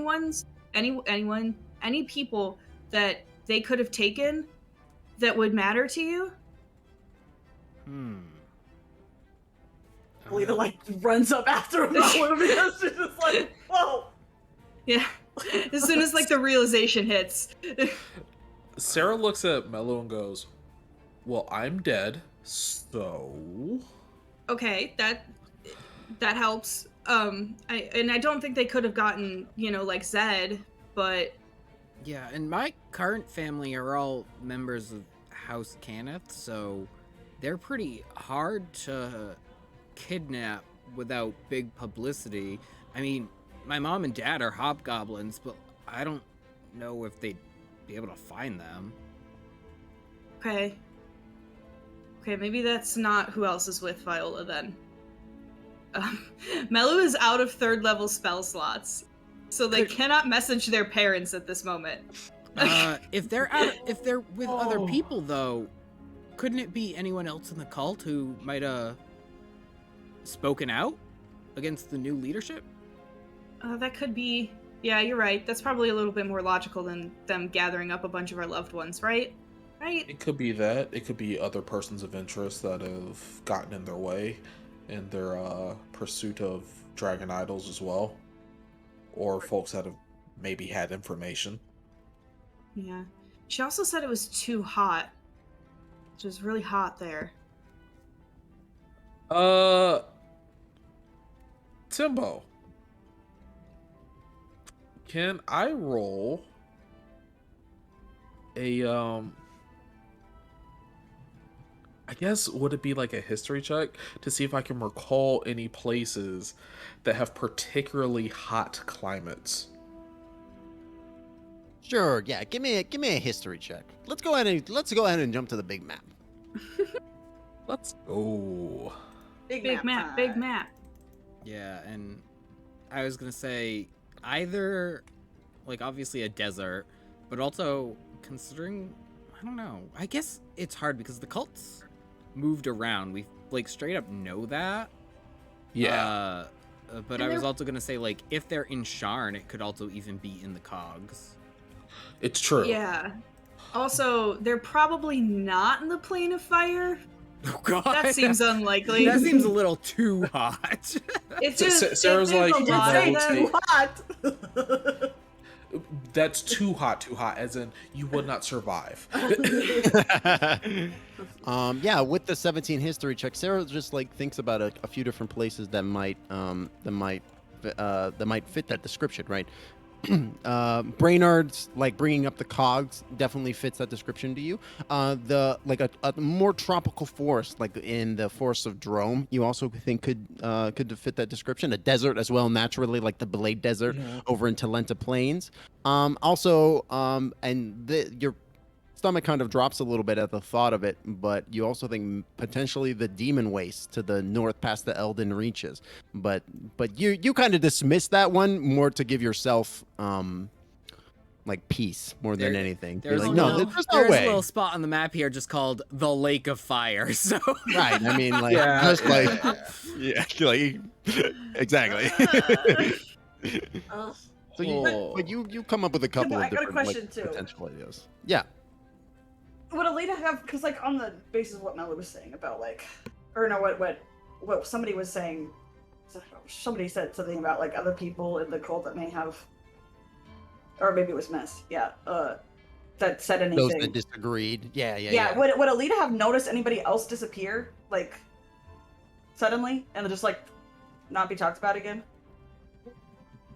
Do you mean what time scale? Like, are you talking about while Ellida was with the cult, or like Yes. after the fact? While Ellida was with the cult, go on and make me an insight check at disadvantage. Okay. Natural one. Oh Little hard to tell. I think that at the time you just maybe weren't paying that much attention to the general like parishioners, right? Like, because there were just so many of them. You know, it was like droves and droves and droves of them. It's like, and they all kind of just bled into one after a while. So I think it's a little tricky for Ellida to be like, yeah, there was one person who just specifically left. It's just they're kind of like that was kind of what made Viola so important and special to you as well, was that like she kind of cut through like the fog, right? Yeah. So if I were to use magical guidance and spend a sorcery point to reroll the d20, Sure. Think of me worth Go for it. Give me. I'll allow it. What you gonna say, Brennard? Oh, I was gonna say before you do that, maybe you can make a roll that's like, does Ellida, or I guess I can even ask this in character, but like, Ellida, do you know anywhere that was really hot that you all visited? Because you traveled a lot. Like, what were the hottest places you went to? Ooh, yeah. Yeah, that's it. What do I have to roll for that? Okay, I'll go ahead and make me a history check. That one can just be a normal. Okay. 7. I'm gonna say that nothing really rings a bell to you. You didn't really travel to like incredibly hot climates like deserts or anything. In fact, I think Galadriel kind of avoided hot climates. I have guidance. Oh, you can go for it. Go with the guidance. Well, I think I have to cast it beforehand because it just adds a d4. I think it's fine. Just go ahead and roll the d4 because like y'all are having the active conversation, and Okay. just because you, the player, don't necessarily remember, the character Yeah. probably would, right? Fair. Melu like smacks Elida's shoulder and is like, "Yeah, do you remember anything like that?" And uses guidance on her. You know, like when one of your Shoes- friends grabs your shoulder and shakes you a little bit much because they're like really excited. You could also burn your inspiration if you think it'll get a better roll. Yeah, Well, I might have to it's use also true. both of them for both questions that I have. But yeah, you get the D4 for this this history check, and you can roll the inspiration, or you can do the sorcery point thing. Up to you. I'd say save your Okay. points. Or Those all are rarer. or all the above. Well, it refreshes anyway, right? Yeah, this is before a long True. rest, so. This is true. Oh, probably well, would do make you have more any sense, left yeah, over to from use the sorcery fight point. then? Good question. Yeah, I did. I think I had like at least 2 points left from the fight. I did not use all That sounds of them. about right. That sounds Yeah. about right. Okay, so I guess for the first history that I roll the d4. Yes. Melu, yeah, perfect, Yeah, even better. And then Well, were you gonna 11. 11 for the history? Okay. Yeah. I'm gonna say that you remember even more clearly that Galadriel he hated hot climates. Something about it messing with his makeup and his hair or something like that. He really he like you remember like there I think you have a distinct memory in your mind about him throwing a little bit of a fit when one of the like producers for the caravan had announced that they were going to head through the Blade Desert because he really did not want to go that way for whatever reason. Okay, and then I have another question that stems. Would Yeah. because Galadriel was also an ASMR, would I have had any kind of reaction to the heat? No, you I would say that no, you would get the sense you probably got the sense that it was mostly due to narcissistic reasons, not really any So vain, yeah, And- it's like vain. yeah, just due to his vanity. Absolutely. Okay, perfect. Okay, and then at the same time, before I say that, let me do my magical guidance to spend a sorcery point to re-roll insight because I can't get any Okay. worse than a natural one. That I mean, it's literally true. Mhm. Uh, And does Melu cast guidance once more? Yeah, I'll just do it again. okay, Absolutely. Go ahead and roll that d4. already we're doing good. You're doing great right now. Yeah, already much better. 24. 24. So I think that like with this series of questions, you kind of think more clearly about it, and you do like memories do start to come back to you like of individuals like who like were with the caravan like for a while like and they didn't like disappear necessarily it's like they were excuses like they left or they went to find to parishioner elsewhere or some such, but it's a little tricky to you like whether or not that was cloaked in metaphors or whether or not actually you know what I'm gonna say with the 24 insight check no you know for sure that while Galadriel like he may have been a bastard, you don't think that he was like kidnapping his own people. Like he was that there were definitely moments like throughout your life and childhood where he would like exile a member of the church, right? Like he would banish them hardcore like excommunicated style, right? Where he would Yeah. just like where he would throw them out. But he would like it would be public spectacle, right? Because that was the thing that he really fed on more than anything, right? Right. And to you the idea of him like secretly taking people away to do whatever that does not feel like his style because it's not ostentatious enough. There's not enough panache. Okay, got it. Sweet.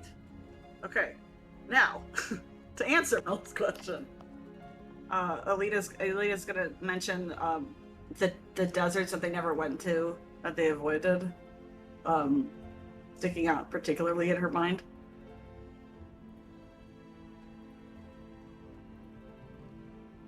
What became of Galadriel himself again?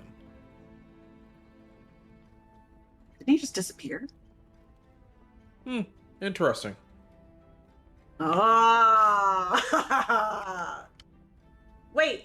Yeah, because didn't say. Hold on. Oh, above table. Didn't Sarah read that actually about the cult that the One of us did. somebody read about Galadriel I leaving the think. cult, Mm-hmm. and that's when So it got disbanded. yeah, so while like Alita's bringing all this up, Cera does interject with like, yeah, but Galadriel's no longer in charge of the cult, so it's not exactly the same cult that you remember. And two, he went missing himself, and if he really hates warm places, well, someplace too hot would be the greatest place to stick him, wouldn't it? Yeah. Do we know for sure that he was missing? Was that correct?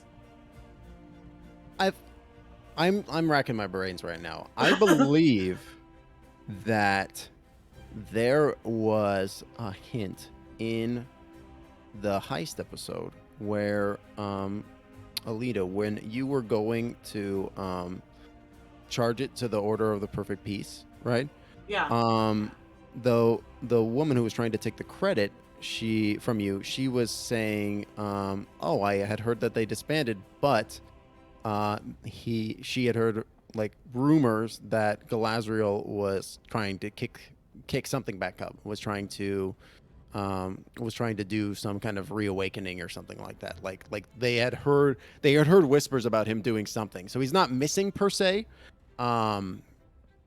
And he's just not necessarily a known entity in what he's doing right now, if that makes sense. Okay. Well, he definitely hasn't been in the public eye recently. Mhm. Yeah, not to be able to capture like the broadsheet's attentions like that. Right. No.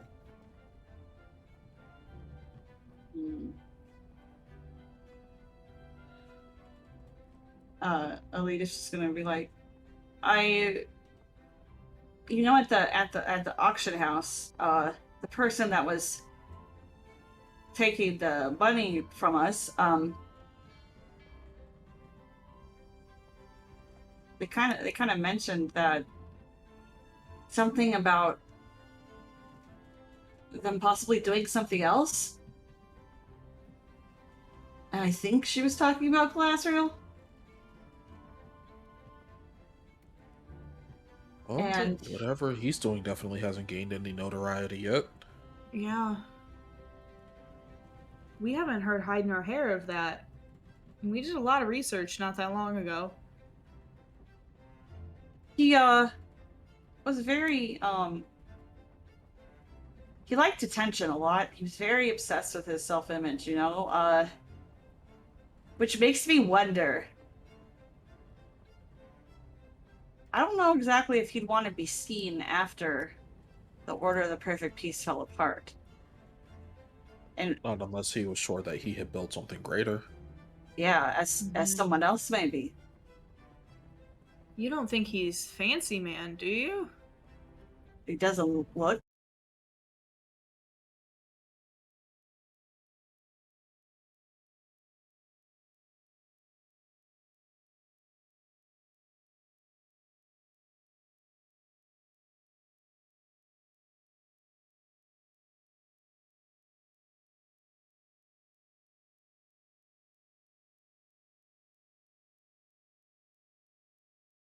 That fix it? Oh, OBS Studio reconnection successful. Interesting. Yeah, we're back up. It literally just Oh. gave me that. I don't know what happened. Cool, Yeah, it looks like it cool. Had like a momentary outage. Yeah. I think we're back. Yeah, we are. Are Okay, we? great. Literally, as soon think as I so. look away, that's when shenanigans happen. Mine Great. still says it's not bad. I had to but refresh to believe get you it. guys. Oh, okay. Yeah, I refresh stream. We're back. Aha, okay. Now it's playing an ad at me. So that's nice. And here's an image of Fancy Man, although I would say this was Fancy Man in episode 1. The dragon mark has grown over more of his face Oh, as interesting. the campaign has progressed. I We're not think the that's only ones something leveling that- up. Yeah, I think that's something that Cera would have taken note of too, and she also, uh, like I said, makes the comment that they can happen suddenly. Like hers didn't develop until she was like 60. Huh. Would Ellida be able to would Fancy Man be around the same height as Galadriel was? Any physical similarities? Go ahead and make me a perception check at disadvantage, because every time that you've encountered Fancy Man has been a very high adrenaline situation, and taking in his stature has not been the highest priority on Elida's mind. Okay, actually, I have a similar but slightly different question. Has Melu ever noticed that Fancy Man is clearly Fancy Man, but looks slightly different? Like his hair color is a little bit different, or his face is like a slightly different shape, or his skin tone is slightly different. Sure, and you've actually been very close to Fancy Man before. Go ahead and make me an investigation check at disadvantage. I would say Alita with the 4 perception check. Like thinking back on it, Oh. it's a blur. It's like a blur of moment. It's just like in your mind, I feel like almost maybe you've built the concept of the Fancy Man up a little bit too, so it's like it's a little difficult. He's almost become like this ominous figure, right, where it's a little difficult to truly determine his dimensions. I would say a similar thing to you, Melu. Every time that you've been in combat with this individual, it's been a very high stakes, adrenaline filled moment of you vying with them over the dragon idol. So you just have not really been able to take stock so much of like whether or not this disguise of theirs, or whether or not what they look like is a disguise, like a disguised self or what have you. Okay. Okay. Oh, I just remembered something. Very important. Hold on. Alida's like, wait. When I saw Brother Bobby when he found me in the city, on the day when I was getting Melu's diamonds and stuff, Thank you. you're welcome. Anytime you want, I'll help you until I get you a diamond. Appreciate that. Anytime you want, you're worth a diamond. The diamond. I mean, it's really more for you guys, but that's a different conversation. Anyway, he did mention a new leader that was more than that coward Galadriel, I think are his exact words. If this was Galadriel, then he would have to take a whole new identity and form, especially to unless Brother Bobby accepted that as well. But that was something that he acknowledged. Sarah just kind of like leans back in her chair and she goes, forging a new identity is not really that hard. Well, it's especially not hard if you can change your appearance easily. Okay, this is kind of a similar question, since I know they're very specifically in the Eberron setting. Would Melu, as someone who is well-traveled and has met quite a few people who probably move through the world purposefully along merchant routes and things like that, would they have maybe met a changeling at some point? Met a changeling before? Yeah. I would say yes. I think everybody's probably met a changeling at some point. At the very minimum, y'all know what changelings are. Okay. They are not common, but they are not like you might have a friend that's a changeling and you might not even know it. But there are like several notable like changeling communities. Like there's a changeling community in Sharn, for example. Yeah. The problem with changelings is you probably know one and you might not know it, because some changelings just say, well, I'm going to be an elf for the rest of my life. Yep. So in theory, though, he could be, like a changeling. He could have realized that the Galadriel thing wasn't working anymore, so he scrapped it. Or like he, the dragon mark popped up, so he decided to run with it.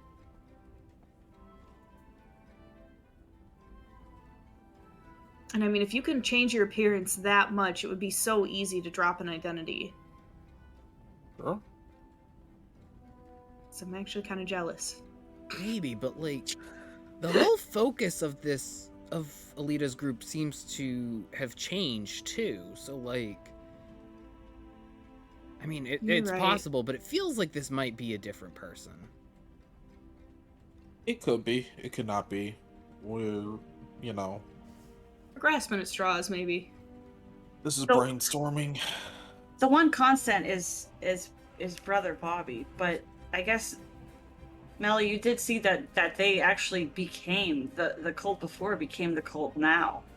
Yeah, I did But the see. I one did read const- about that. But the one constant is brother Bobby. Would he be enough to? But he also mentioned he served Fancy Man. So Let me interject as well, just briefly, specifically about that aspect, because I would say, Ellida, that some of these, like, there have been several, like, kind of like nameless mooks that have been in the background that have just been general cultists. You probably would have recognized a fair number of them as well as Okay. former That's cultists important. too. Like, it wouldn't just be Brother Bobby that you would be recognizing. You'd be Okay. maybe recognizing Sean and Jacob and Jimothy. Sean? Not Jimothy. Well, I mean, No, I also, always knew Jimothy was chaotic evil. like Sister Maggie had been there before too, right? That one that's like, No, No, she actually, was Sister new. Maggie No. was not associated with the cult. Yeah, Raichkyu Yes. or Ellida never never seen her. mind. Yeah. Mhm. My arch nemesis is apparently new. Yes. I think they might have just jumped ship and joined a different cult. That's possible. For a lot of Or maybe not jump ship, but like maybe reconverted, I guess would be the word. I don't know. There would have to be something tying them, I guess, more together with their set of beliefs, I think. Because I don't know that just Brother Bobby would be enough to get them all to go somewhere else. No, but Fancy Man might have been. Or even, some of them went and some of them didn't. Whoever they convinced came. And whoever disagreed could have been put in prison in a very hot place.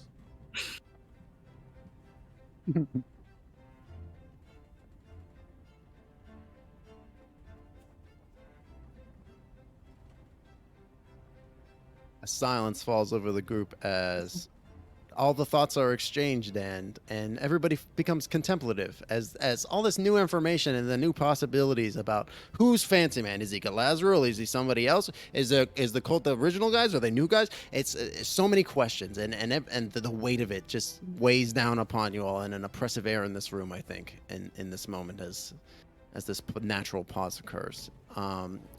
And then Amelia sticks her head in and she says, "Do you all want any snacks?" Yeah. Yes, Yeah. please. Cera already snacking. Yes. She's like, it was just a courtesy, but I've already got the charcuterie board here, and she pulls out, like, she brings the charcuterie board in, and y'all, and Zachariah comes, and he puts the ship on autopilot somehow, shrug, and then y'all, hang out for a little while and drink and have charcuterie Can wait is Brennard's gonna ask, can I borrow the sending stone? Are we talking about like the official Golden Shadows one, or are we talking about the one that That summons. has direct connect to The Golden Bobby? Shadows one. I gotta make a Oh. phone call. Or a sending. Sarah's just I like gotta make a sending call. Sarah's just like, okay. Hands that over to Brennard. Okay. While Brennard's doing that, Sarah's like, Melu, I've got an idea.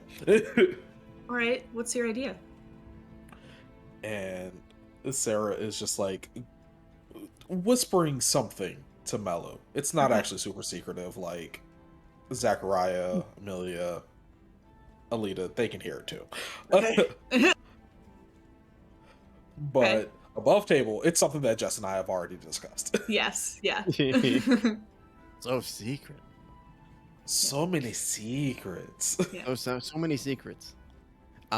So Brennard, you take the sending stone. Do you take it into another room? Yes. So Okay. in my musings about what to do about our faking the dragon shard, I realize this is relevant to me. I gave up all my memories of crafting gemstones. So Brennard now thinks everything he's ever crafted gemstone wise was actually crafted by his cousin. So he's gonna make a phone call to his cousin that stole all his ideas. Oh, Wow, Jesus okay. Christ. This has become highly relevant. All right. Now that I think hold on. Now that I think about it, when are you going to use that shield? I mean, it's included in my armor class. I just haven't been hit by a spell. I have a very high armor class. Cera just rolled 25 against me twice. Just Can roll you in there remind and hit me? you like a Mack truck. Can you remind me what your cousin's name is? Roran. Roran.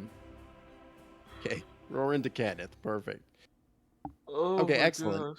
gosh. So yeah, it's like it's the evening at this point. The sun has fallen. It's about 10 p.m. When you flip open the sending, like it's basically like a clamshell like makeup thing as you flip it open. Roran does not have one of these, so it just acts as a regular sending stone as you flip it open. So you have 25 words. I would like you to I would like to commission a gemstone that has been carved into a dragon, will send the dimensions from Flamekeep.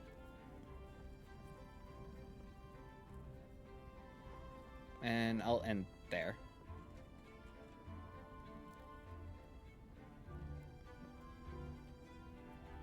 Okay, great. Go ahead and make me a. I'm trying to figure out what kind of check would be to like evaluate how much something would be worth. Probably like an insight check, if I had to guess. So go ahead and make me an insight check as you like try to think about how much this would be worth to the to actually make. You know. All right. I'm just gonna. I don't know. I'm just checking what else I have. If anything else really works, I'll just do insight. And I don't know if I can. Unfortunately, wisdom is not a good skill for me. 6. Yeah, I think that especially with like your loss of this training, I think Brennard has no idea what this would cost. And you get back a very clipped response, 2,500 gold. Send specs. We'll have it within a week. Out of respect.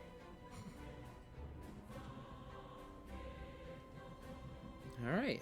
Brennard will close the sending stone then and hand it back to Cera once he gets back in. Perfect. Everything all right? Yeah, I just have to make a phone call so that we can get our little plan into motion. Okay.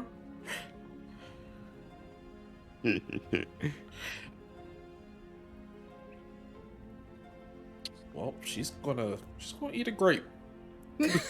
Singular grape. Just a singular grape. Amazing. Yeah, and the food that they stock on the ship is delicious. You get almost the sense that this might be Zachariah and Amelia's maybe like love nest because it's like they got like a cheese log and like some vino, you know, like this is like it's like a little cushy in this place. Oh, at this point it's like, are we intruding? I mean, I kept saying we should take a lightning rail, but everyone kept saying, "Oh, Zachariah will take us. Zachariah will take us." They'll like quickly wave hands and be like, no, this is our pleasure. We're happy to have you here. Happy to have you aboard. And absolutely. I just got just now, and I feel like Ellida probably has been just as clueless as I am that these two are together, aren't they? Yeah. Yeah, Melu's having the exact same moment, I think. Oh, children. Like, never picked up on it at all whatsoever. You never see them touch each other. You don't know. Yeah, No. no. You don't have to physically. They haven't at all. Like, when we met these two, she was like smacking him to wake him up because he was too drunk. Yeah. Like, Do you remember the rage that she went into when he went down? I do actually kind of remember that now that I think about it. I Well, thought that they is were a just lover's partners. rage. Honestly, even I picked up that they were, well, partners, but like partners. Bart. I pick up on it. You guys are right. I think Ellida in this moment, and we don't have to roleplay this, but I do think that she definitely asks them how long they've been friends. Sure. I think, yeah, I think like the conversation was maybe making them a little initially uncomfortable. Like you see, like, Amelia has like busied herself in her drink, and Zachariah is almost like impulsively cleaning like the charcuterie board and all the trash and stuff, like cleaning up. But you see like you see Amelia chime in, and she says, "Oh, we've been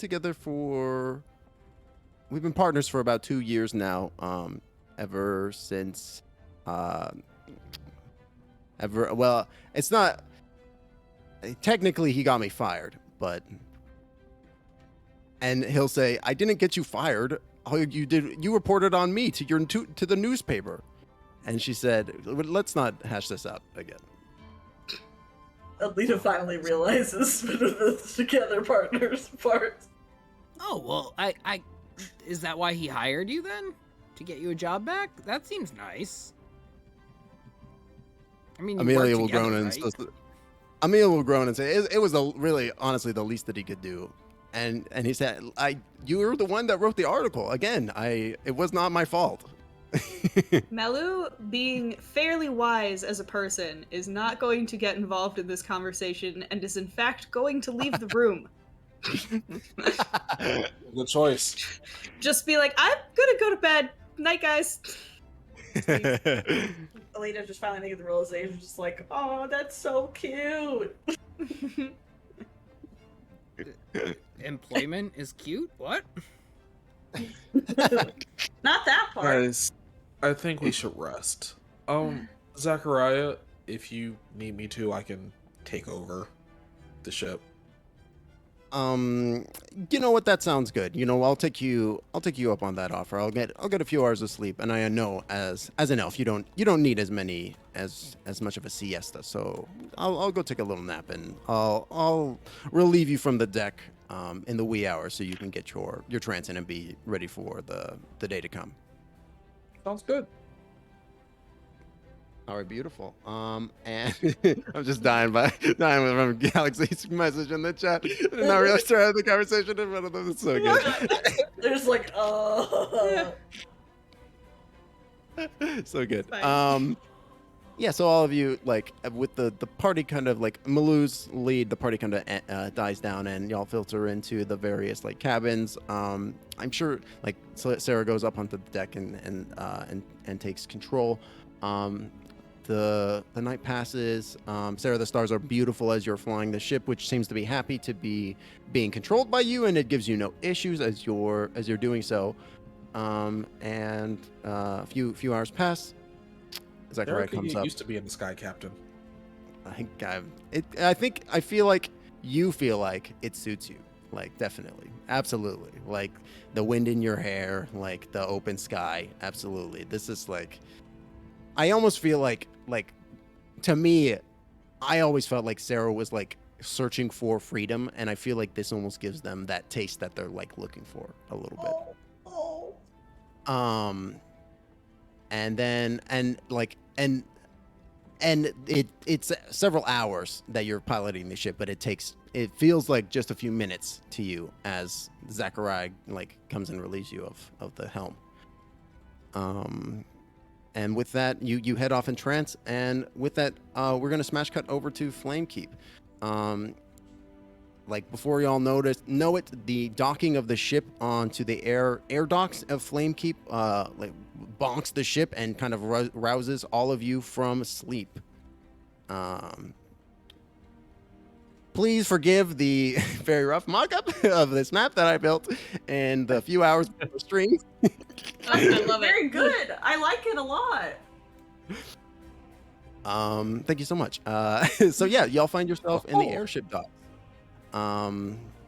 Like y'all would like the airship docks are kind of like in a little bit of an elevated position above Flamekeep, and so you'll have kind of the lay of the land, and you see that the city itself is a very like large walled city, but the center of it has two kind of rivers. It's almost like a canal system where the middle section of the area where Flamekeep proper, which you see is this massive ornate church, like very like Sistine Chapel, like Vatican style, like huge building, right? That's so opulent, gold, silver, diamonds, just everything, right? And it's seated on this island in the middle of this canal, which has no boats in it, or this lake, which has no boats in it whatsoever.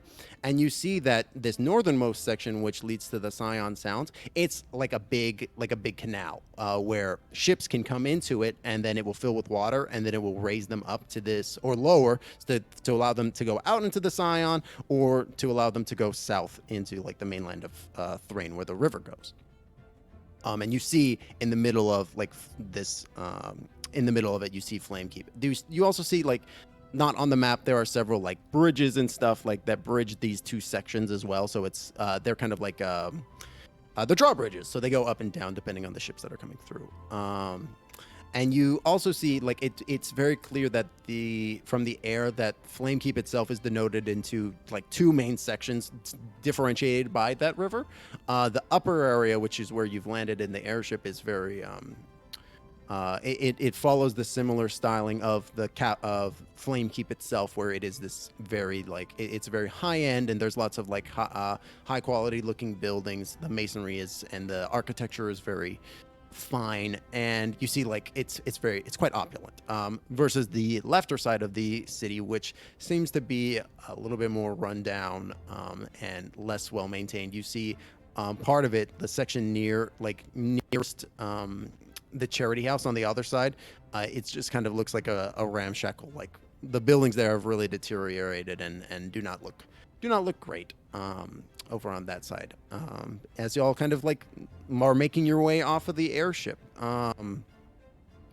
Zachariah will come around and will say, all right, we're about to be heading through customs.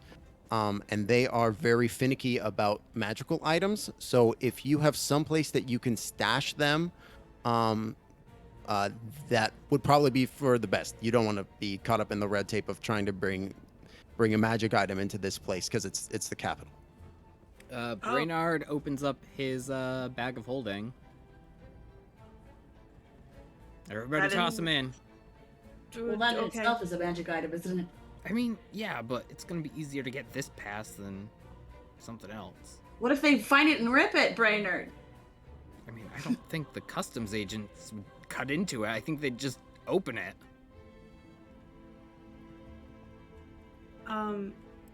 So, I'll toss my instant fortress in there. But do you think I need to unequip my amulet of the devout? Melu will ask that out loud. Like, do you think I need to unequip? They're asking a good question, because Cera's also sitting there like, I don't really feel like taking off my cloak or my amulet. Ellida's got like 3 magic items on her. Please. I would say what is the deity, Melu? Well, I mean, I guess it would be Balinor, but it's just an amulet. Oh, yeah, so it would be Balinor. But it looks just like an amulet. Is it a magic item itself? Yeah, it's the amulet of the devout. It gives me +1 to my spell attack. I would say that because it is a religious artifact, Zachariah would say no. For the most part, like religious pieces like that, even if they are magical in nature. Usually, a blind eye is turned to them. Okay. You know, I could make an argument that the Dark Shard amulet is also a religious item. Zachariah laughs and says, "You know, I have a pretty good sense of humor, but sometimes the custom agents, best of luck." Actually, no. Cera stops and she goes, "How do they treat nobles here?" Depends on your nobility. If you're a noble of Thane, they treat you very well. If you're a noble of some other place,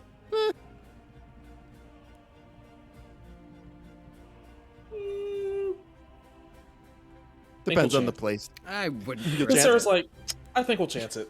Do I you love guys it. want me to try the same thing I did before? No. Please no. No. Last resort, I don't maybe. I don't even know what Ellida's referring to. I just love that everybody's I like, think nope. pretending to It's the be church, possessed the other by the church is flame, the flame, which I feel Oh like that would get you burned as a heretic in the. no, no, Yeah, you like, should not do let's- that here, Ellida. You can't go to Let's Rome not and do claim to that. be Jesus. Yeah, please do not. Okay, last resort. Got it. Can we make that like plan like A2? Like once we've gone through plans A through Z, then we can do that. Yeah. Like last resort. Okay, so plan 0, got it. I think, man, I feel like if Ellida gives Brennard her items, I am gonna forget, and so is she, that they are there, and I've already forgotten to use them. Oh, do I Every probably time so far. need to give them facet? I take Melu takes the little circlet that they're wearing off. And Yeah, says, you gotta give Facet to Brennard. okay. Okay. They put facet into the bag of holding. I love that Melu has been wearing the tiara this whole time. That's so good. They're rocking it. They look great. good with it on. That's It's great. like it matches their complexion, isn't it? It's probably pink, like she Yeah. is. Isn't she pink? It definitely it's kind of like a pinkish purplish amethyst color. Okay, that makes even more sense. It matches them even better. Yeah. Ellida, you're putting in the Astral Shard and the Feywild Shard, right? And the ugly glamour we've cloaked. Oh, that's right. Oh my I keep forgetting about that ugly cloak. Me too. I forget how I have not used one of these items yet. I haven't used my instant fortress at all, and I'm a little sad about it. But I'll find an opportunity that makes no sense to use it. I'm sure. Meanwhile, there's Honestly, if me we're over ever- here using my magic Oh wait, items is it at a all one-time thing, or times. can you shrink it back down? It's not a one-time thing. Okay, because like it might It's even be based- good just when we're sleeping outside. Yeah. Mm-hmm. It's basically like a pumped up version of Liam's tiny hut, more or less. Yes. Yeah. Because it becomes like a full battle tower with parapets and arrow slots, and Yeah, it's wild. It's pretty cool. Yeah. I love it. It's Yeah. definitely 10 out of 10.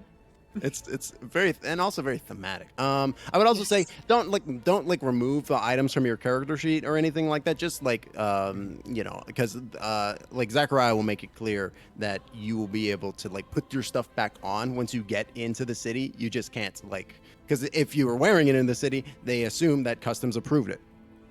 Yep. Yes. All right, and he'll hold the bag out to Cera. Sarah will take that bag, affix it to her person. No, I meant like to put your stuff in. Oh no. So you're gonna risk losing it to customs instead of just putting it in here for 15 minutes. I think it'll be fine. Well, I did say if something went wrong, then we do have a last resort plan. No. I have a resort before that. Ellida just wants to be a god so badly. Yeah. She trying so hard. does. It felt really good. I'm not gonna lie. Yeah. All right, well, I'm gonna then hide the bag on my person because I have sleight of hand. Hey. Eee. E. Okay.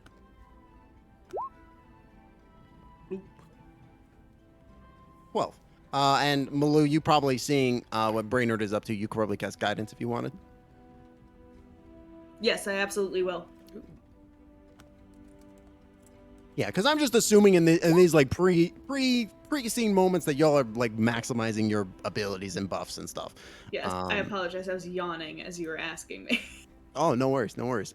15 sleight of hand check. Yeah, you like as the designer of the bag, Brennard, you like know just how to like fold it up in such a way that you're able to like, despite it having a pocket dimension inside of it, you wrap it up and put it in and make it like able to fit like pretty comfortably in like the palm of your hand. So you should like shove it into one of the many pockets of your outfit, like in such a way that as need be you could like theoretically go to grab at it and like palm it into your hand to avoid detection if somebody's like searching you or something like that. Excellent. So I will say before they walk in, Cera does reach into one of her pouches and she pulls out like a little gold ring and she just like slips it onto one of her fingers. Oh, nice. Let's say her pinky finger. Yeah. Excellent. Yeah. Yeah, and as that like just in time as that's happening, a couple of like custom agents walk onto the ship. They appear to be like there's three of them. Two of them appear to be just like standard guards, but one of them appears to be a wizard of sorts. And like like the two are just like very classic guard outfit, kind of light gray with like gold weave in certain aspects of their like outfit, like, and the symbol of Thane on their lapel and their and like as like their standard, right? And the wizard is like wearing classic kind of like the same kind of modeled gray robes with the gold weave, and they have like a very small kind of octagonal spectacle in their eye as they're kind of wandering around. And like you see he's got a scroll as well, and he walks up to Zachariah and he goes, anything to declare? And Zachariah goes, sorry, I forgot that I'm also Zachariah. Zachariah goes, Oh, GMing. Zachariah goes, no, we don't have anything. And the guy purses his lips and goes, and you see everybody go into roll me perception real quick. We're percepting.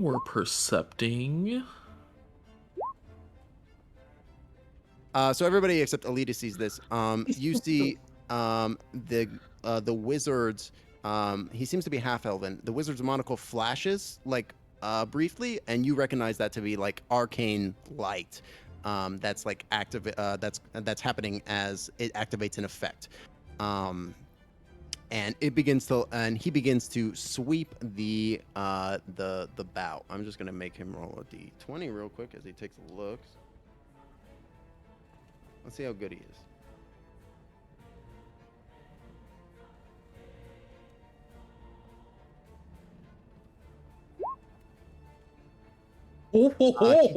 He crits. So with a 24, he's fucking crushing it at his job. I think I'm gonna give. I think he like sees Brennard. You like wear classically like an apron, right? Yeah. And you have like the House to Kenneth pin and logo like affixed to yourself, right? Yep. Like you wear it proudly. Yeah.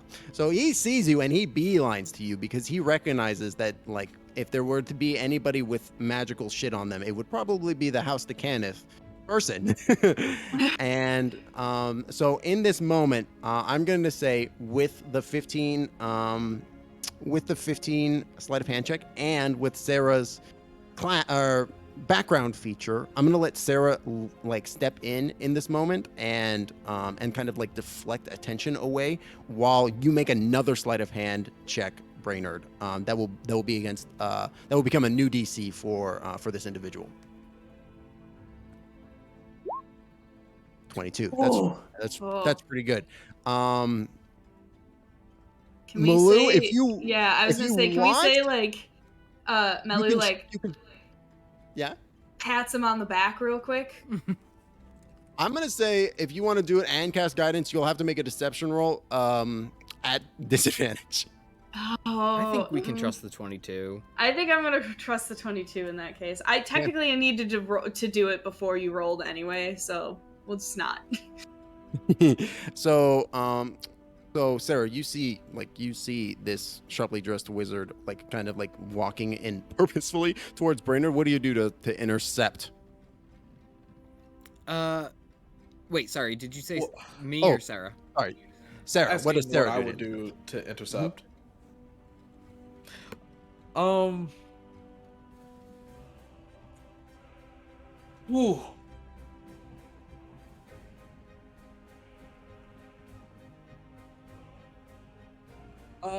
Sarah is like gonna get up and just kind of like brush past Brennard, not in an unfriendly manner, but she's just kind of like, oh my goodness, what is taking so long? And you can already feel she has that air about her again that the party should be used to by now whenever we start getting around higher society. And she's just like, she looks at the wizard and she goes, you, how long is this going to take? Go ahead and make me an intimidation check. Go ahead and make me an intimidation roll. Oh my god. I mean, let's hold on. I'll go ahead. I'll have him roll to try to counter this, but he's gonna roll with a plus, only like a +2. 11. He like looks like he's like trying to careen past you to try to keep Brennard in his sights, but as you just like interpose yourself so directly, and your willpower is manifested so hard in this moment, he can't help but kind of take a step back as his attention fully comes into focus on you, and you see like this man does not do well around figures of authority, which probably is not super good for a customs official. And he starts to mumble to himself. He'll say, I do apologize, ma'am. I'm simply doing my job. I'll try to get through this as quickly as possible. Potentially, I'll try 10 minutes for you. Is that acceptable? 10 minutes? That is ridiculous. Sarah, Uncle Karen. He'll start to stammer. Oh, I do apologize, ma'am. I'll try my best to be done in 5 minutes. 5 minutes. I'm sure that will be amenable to you. You have 3. 3 minutes. The lady is so gracious. And you'll see him pull from his lapel. You'll see him pull a stopwatch, like a proper pocket watch, and he'll click it, and the timer will start to spin on it. And he'll say 3 minutes. You have my word. And he will like sidestep you and walk straight towards Brennard. He is going to once again try to see what's going on with him. What? 24. And this is a crit. Wait, can I cancel the crit? Via what method? My ability to cancel critical hits. Let me look at it. Sentinel Yeah, of go ahead and Death's post that. Door. You're gonna death store the fucking officer. Oh, it didn't That's give you the so good. description. So let me send you the description. I don't know if this will actually work. I have to look at it to make sure it's not like combat specific. If not, then Ellida can still bend luck to do this. That's true too. Ellida could do that. Yeah. Grave Cleric. No, it says suffers a critical hit, so I get the Yeah. feeling that yeah. All right, but yeah, Ellida can still bend luck it. Absolutely. Yeah, Ellida would love to help. Please hit him with the anyways, Scarlet yeah. Witch Hex. Let's go. Yeah, she's All right, gonna- Ellida. Yeah, go ahead and roll that D4. Okay. Oh wait, I thought bend luck was doesn't she have one that's a reroll? You want me to do? I think that's Rise of only for Chaos? herself. Yeah. Let me see. God, I have so many fucking I know. spells. It's wild. The Chaos Sorcerer does so much. It's very chaotic. Yeah.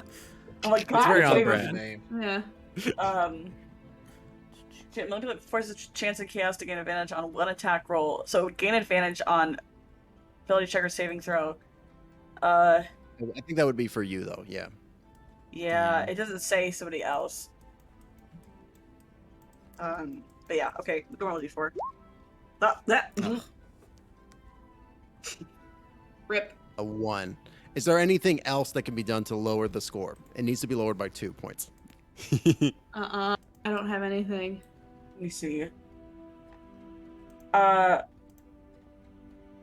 Ooh, I know.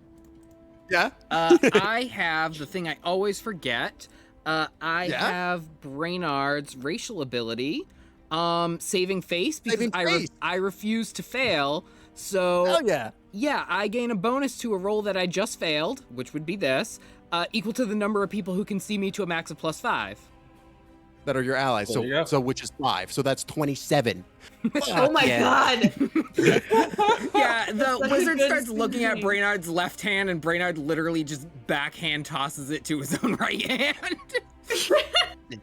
I love it. Yeah, just like between hands, just pure sleight of hand wizardry as you're like just effortlessly passing the package back and forth between your hands. The wizard's eyes are sharp, and benefited by the magical monocle is keeping such a close like glare on you, but you just are able to interpose your body in such a way that you're able to keep it away from him, and he gives you a good once over for the 3 minutes, and the timer, the clock tings, and he goes, and he nods and he says, "All right, that's I find that sufficient. You may come into the great kingdom of Thane and Flamekeep's capital," and he'll bow deeply.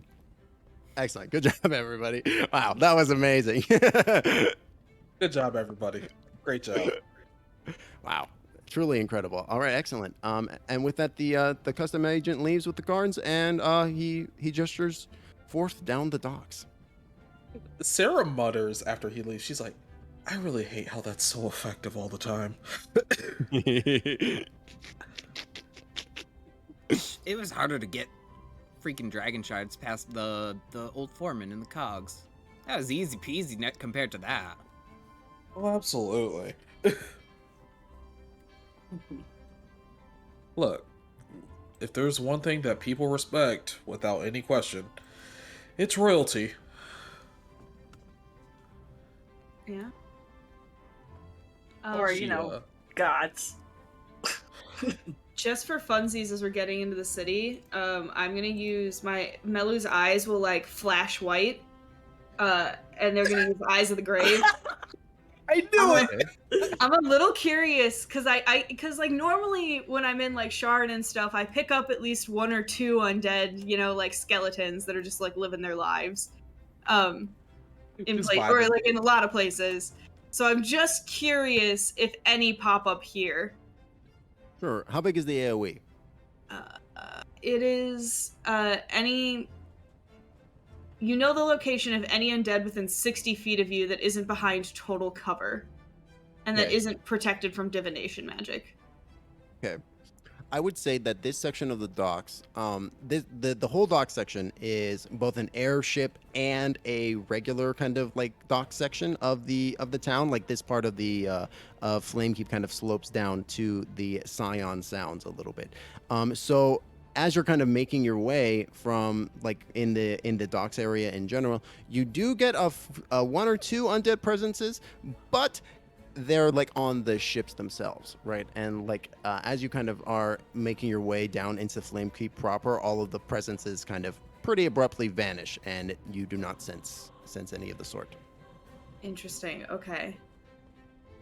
I had a feeling that there would not be any here. That's good to know. Anyway. Yes, but you find yourself in Flamekeep proper. The city is sprawling out before you all, and we are pushing right up at the 10 o'clock time frame. I do want to say, like, maybe we could do one small scene of you, like, where do you all want to go next? And we could do that next scene, and we can pivot into that next time. We don't really know anyone here, right? So where should we start? Maybe we could find some help. Maybe we should just figure out our lodging situation for tonight. That's a good idea, actually. That was a great idea. And I also need to send a letter out at a house civis. two things. One, do you think does anybody like they know what happened in the other church of the Silver Flame? Anybody? Oh my goodness. Do you think word has already gotten Potentially. here? Potentially. I would say that there would have been while y'all were on the airship, there would have been a newspaper that would have been delivered to you all via some kind of carrier bird. That would have been like a Sharn broadsheet that would have been talking about the attack during the morning parade. But looking through it, you wouldn't really see any information. Like there wouldn't be any news articles about Ellida's ascension. I feel like that would have gone over as well in the paper as Jesus seen on tortilla shell. Right. Yeah. Right. The newspaper itself that y'all get is from a high end magazine. This is there is a Sharn one.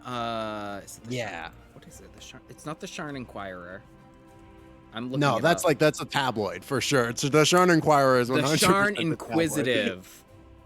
The Inquisitive is the Inquisitive is the good one. The Inquirer is the tabloid that Reich has. That Ellida has. Awesome. Okay. Oh, and the second thing really quick was if okay, so she does as a background, let me see. Has something with staying with common people.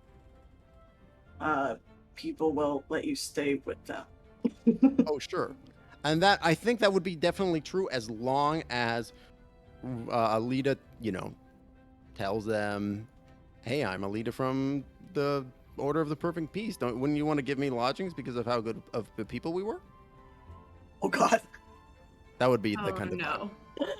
Then that probably wouldn't go over well at all. Yeah, because it's your background, so it's I did good deeds. Remember me? I'm the face of a entire goodwill organization. Yeah. On that note, actually, though, did Melu and their parents ever come through here to sell stuff? I would say Tell us. I would. Yeah. What do you think, Galaxy? I don't know enough about the setting. That was the question. Sorry. Oh no. I think that I'm gonna say, since it was mostly during a wartime setting that y'all were traveling about, I would probably say not, because Flamekeep would have probably been pretty heavily militarized in that time, because it would have been the capital of one of these big countries that Okay. that would have been going to war, right? So probably not the capital itself. You maybe went through you probably have been through Thane before, but definitely not the capital, I would say. Okay, then Melu probably has no concept of a place that we could potentially stay, so they're vibing. I mean, you would also, the classic is the Golden Dragon Inn as well, right? Oh right, don't we have collector's edition cups from there? You sure do. From the we sure do.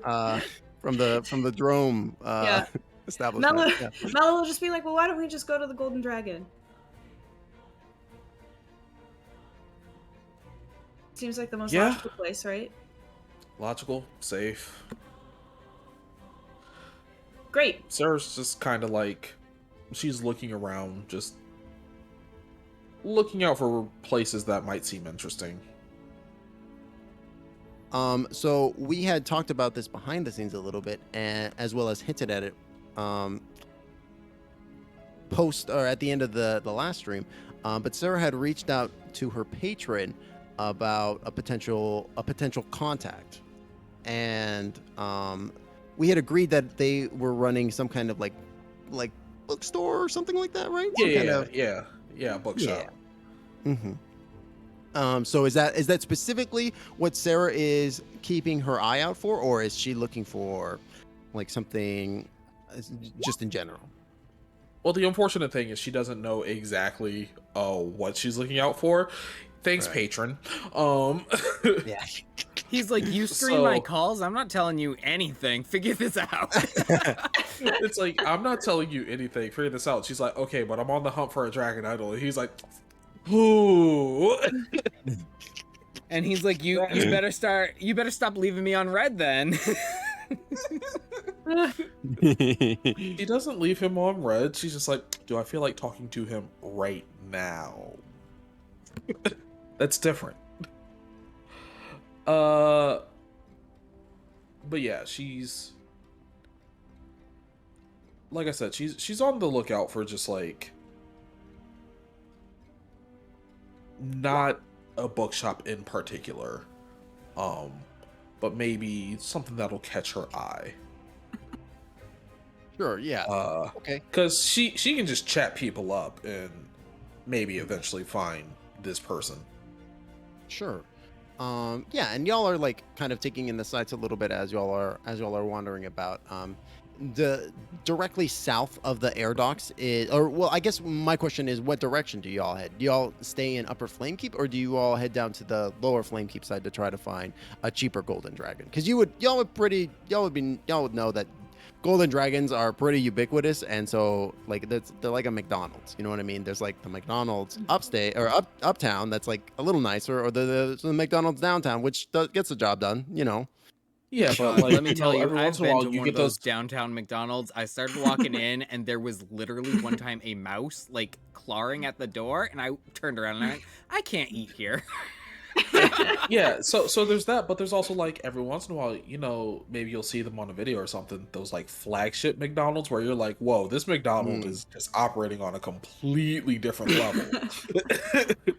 They have like the meals from like Japan for some reason. Like Exactly. it's It's like like, a whoa, totally whoa, whoa, we what's have happening? we also We have, have one one near of me those. that's been Really? it burned down, and so they completely rebuilt it as a 1950s style. Like it has the bright like black and white Oh. floor with the red stools, and then there's like glass cases Shit. with like McDonald's 1950s artifacts in it now.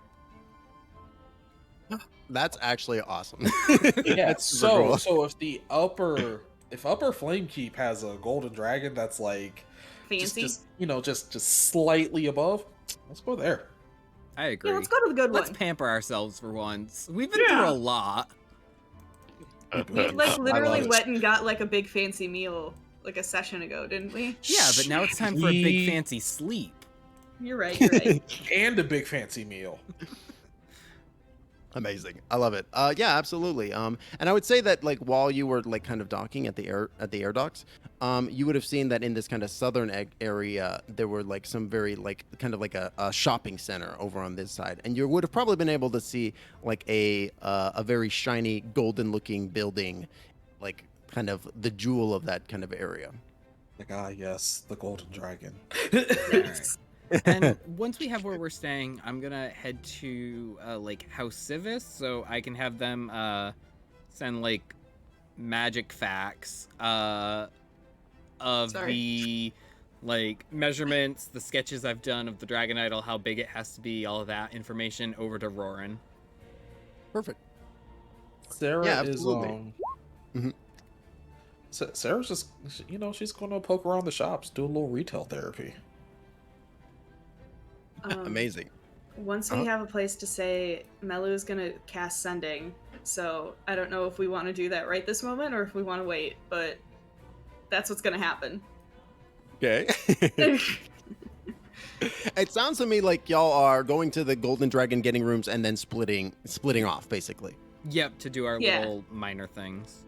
Yeah. Oh, Okay. and I'll give everyone back their items. So, Tiara and the Instant you. Fortress to Melu, and then the shards and the ugly cloak to Ellida. Thank you. Ellida, please do something with your magic items. I forgot. Out of sight, out of mind. Object permanence issues. Let's go. That's why Sarah's just wearing hers all the time. Yeah, I do wish. That's one thing I would love on the Roll20 sheet is a bigger, like a spot for magic items, because let me tell you, Yeah. even mine, I forget about what I have sometimes. Yeah. No, it's bad. I agree. So okay, so Brennard is going into sending a letter. Cera is off doing retail therapy. I'm just taking notes for next session. Therapy. Yeah. Sending letter. Melu is using sending. We'll probably do that right now because it Okay. should be fairly short. And then Ellida, what are you doing right now in this moment? I think she's if it's possible for her to do some research on like if like the Flamekeep library or anything has anything on the other religions or any more information about what could have happened to Galadriel after. Galadriel. So I'm just gonna put people in different places. I'm gonna put Ellida over here. I'm gonna put Brennard. I'm gonna say that you would need to go over to the lightning rail station to get that letter sent. And Cera, you can hang out in the high end shops. I think that makes sense. And then Melu, are you gonna do something after the sending? Oh, I think I'll stay in the Golden Dragon. I think after this, I'm probably going to try and pray to my god and, see if I can get some attention and answers. Look at me. Yeah, so Melu is just in their room at the Golden Dragon on their bed with their legs crossed, casting spells. Okay. I think that's really interesting. Attempting to commune with God. Oh, and didn't you want to send a message, Fancy Man? Yeah. Oh, I'm doing that in a moment. Okay, cool. I Oh just my wanted to make sure you gosh. didn't forget. I wanted to make sure because I was like, "Fuck!" I diverted the scene on accident. So y'all are have kind of split off into various different sections, and with Melu kind of heading into their room to like try to dive deep into maybe themselves and get some answers. But first, they're gonna dick with Fancy Man. What is? Yes. Oh, okay. What does Melu say? I have two clarifying questions. What time of day is it?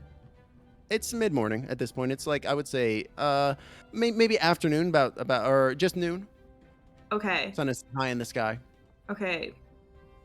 Okay. Then I'm gonna send. I'm only gonna send a message to Fancy Man. I'm not gonna call my mom. Aww. In case I need the other 2 spell slots. That's fair, but also, Mom, I miss you. Yeah, that'll probably happen once I know we're taking a long rest. So Melu casts sending, and just says, "You've made a mistake. You're going to regret this. Don't ever think of hurting my friends again. The gods are going to come for you." In like the creepiest voice they possibly can muster. Like, I almost don't want him to recognize Melu's voice. Little gremlin voice for Melu? Let's go. Go ahead and I mean, it does say in the spell description, it does recognize you if it knows you, but I will let you make a performance check to try to disguise yourself. Okay. I'm gonna roll a contested insight. I'm gonna use my inspiration. Okay, go ahead and reroll the performance. I can't just take that 19? Anyway. 17's Okay, I'll take the pretty good, 17. Okay. He's gonna make an insight check. He crits. What is with you today, Timbo? What's happening? I don't know. Just putting the dice in raw seems to be working wonders for me. I don't know what's going on. It's okay if he knows it's for me. I kind of want to at least try.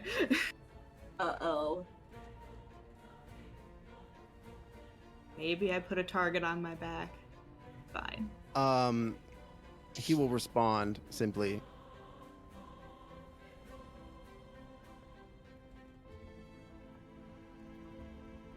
It is not possible for me to feel more regret. What? And that's it. Whoa! Yeah, damn. I did not expect this message to turn into a cliffhanger. Yeah, and with that, that's the end of the episode. What? Not expect that kind of response from him. Oh. Man, thank you so much, everybody, for watching. Thank you, everybody, for coming out. Thank you again to my wonderful players for making tonight's session truly amazing. It was so much fun. Let's go around one last time so that way everybody can know where to find my lovely folks at various places. Let's go reverse order this time. Ellida, why don't you go first? Hello, I'm Raichkyu. My pronouns she, her. You can find me at twitch.tv/Raichkyu. I stream on Thursdays, Fridays, and Saturdays. Perfect. Galaxy, why don't you go next? Just Galaxy. You can find me primarily on YouTube at Just Galaxy, and then you can also find me on TikTok at Galaxiebot. If you want to hit me up on Twitter, that is at Just Galaxy YT. Perfect. Next, Mystrich. Hello, I'm Mystrich. I go by Mystrich pretty much everywhere. I use he, him pronouns. I play Brennard to Kenneth. I stream on my own channel at twitch.tv/Mystrich, and I talk about TTRPGs and play a whole bunch of games there. Excellent. And last but certainly not least, Domino. Hey, I'm Domino RBG. You can catch me streaming sometimes at twitch.tv/Domino RBG or on Twitter, just making a general nuisance of myself at twitter.com/Domino RBG. Perfect. And you know me, I'm Timbo the Wizard. This is my channel. I do Mondays, Wednesdays, Fridays, Sundays, and you know, we got some more fun stuff coming up.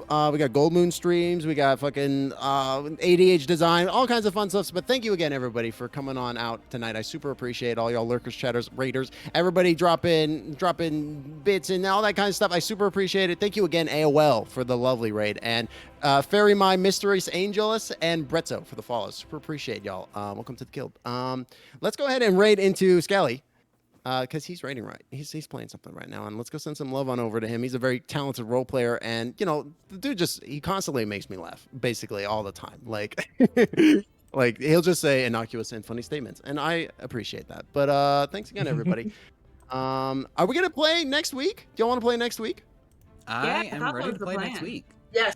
I can play next week. Yes. Yeah. Cool. Yes. Yes. All right, you heard it here first, y'all. We're playing next week, next Sunday, 7 p.m. EST. Flamekeep Rendezvous Part 2. Rendezvouser. But thanks again, everybody. I will talk to you all very, very soon. Goodbye, y'all. Bye. Bye. Bye. Perfect.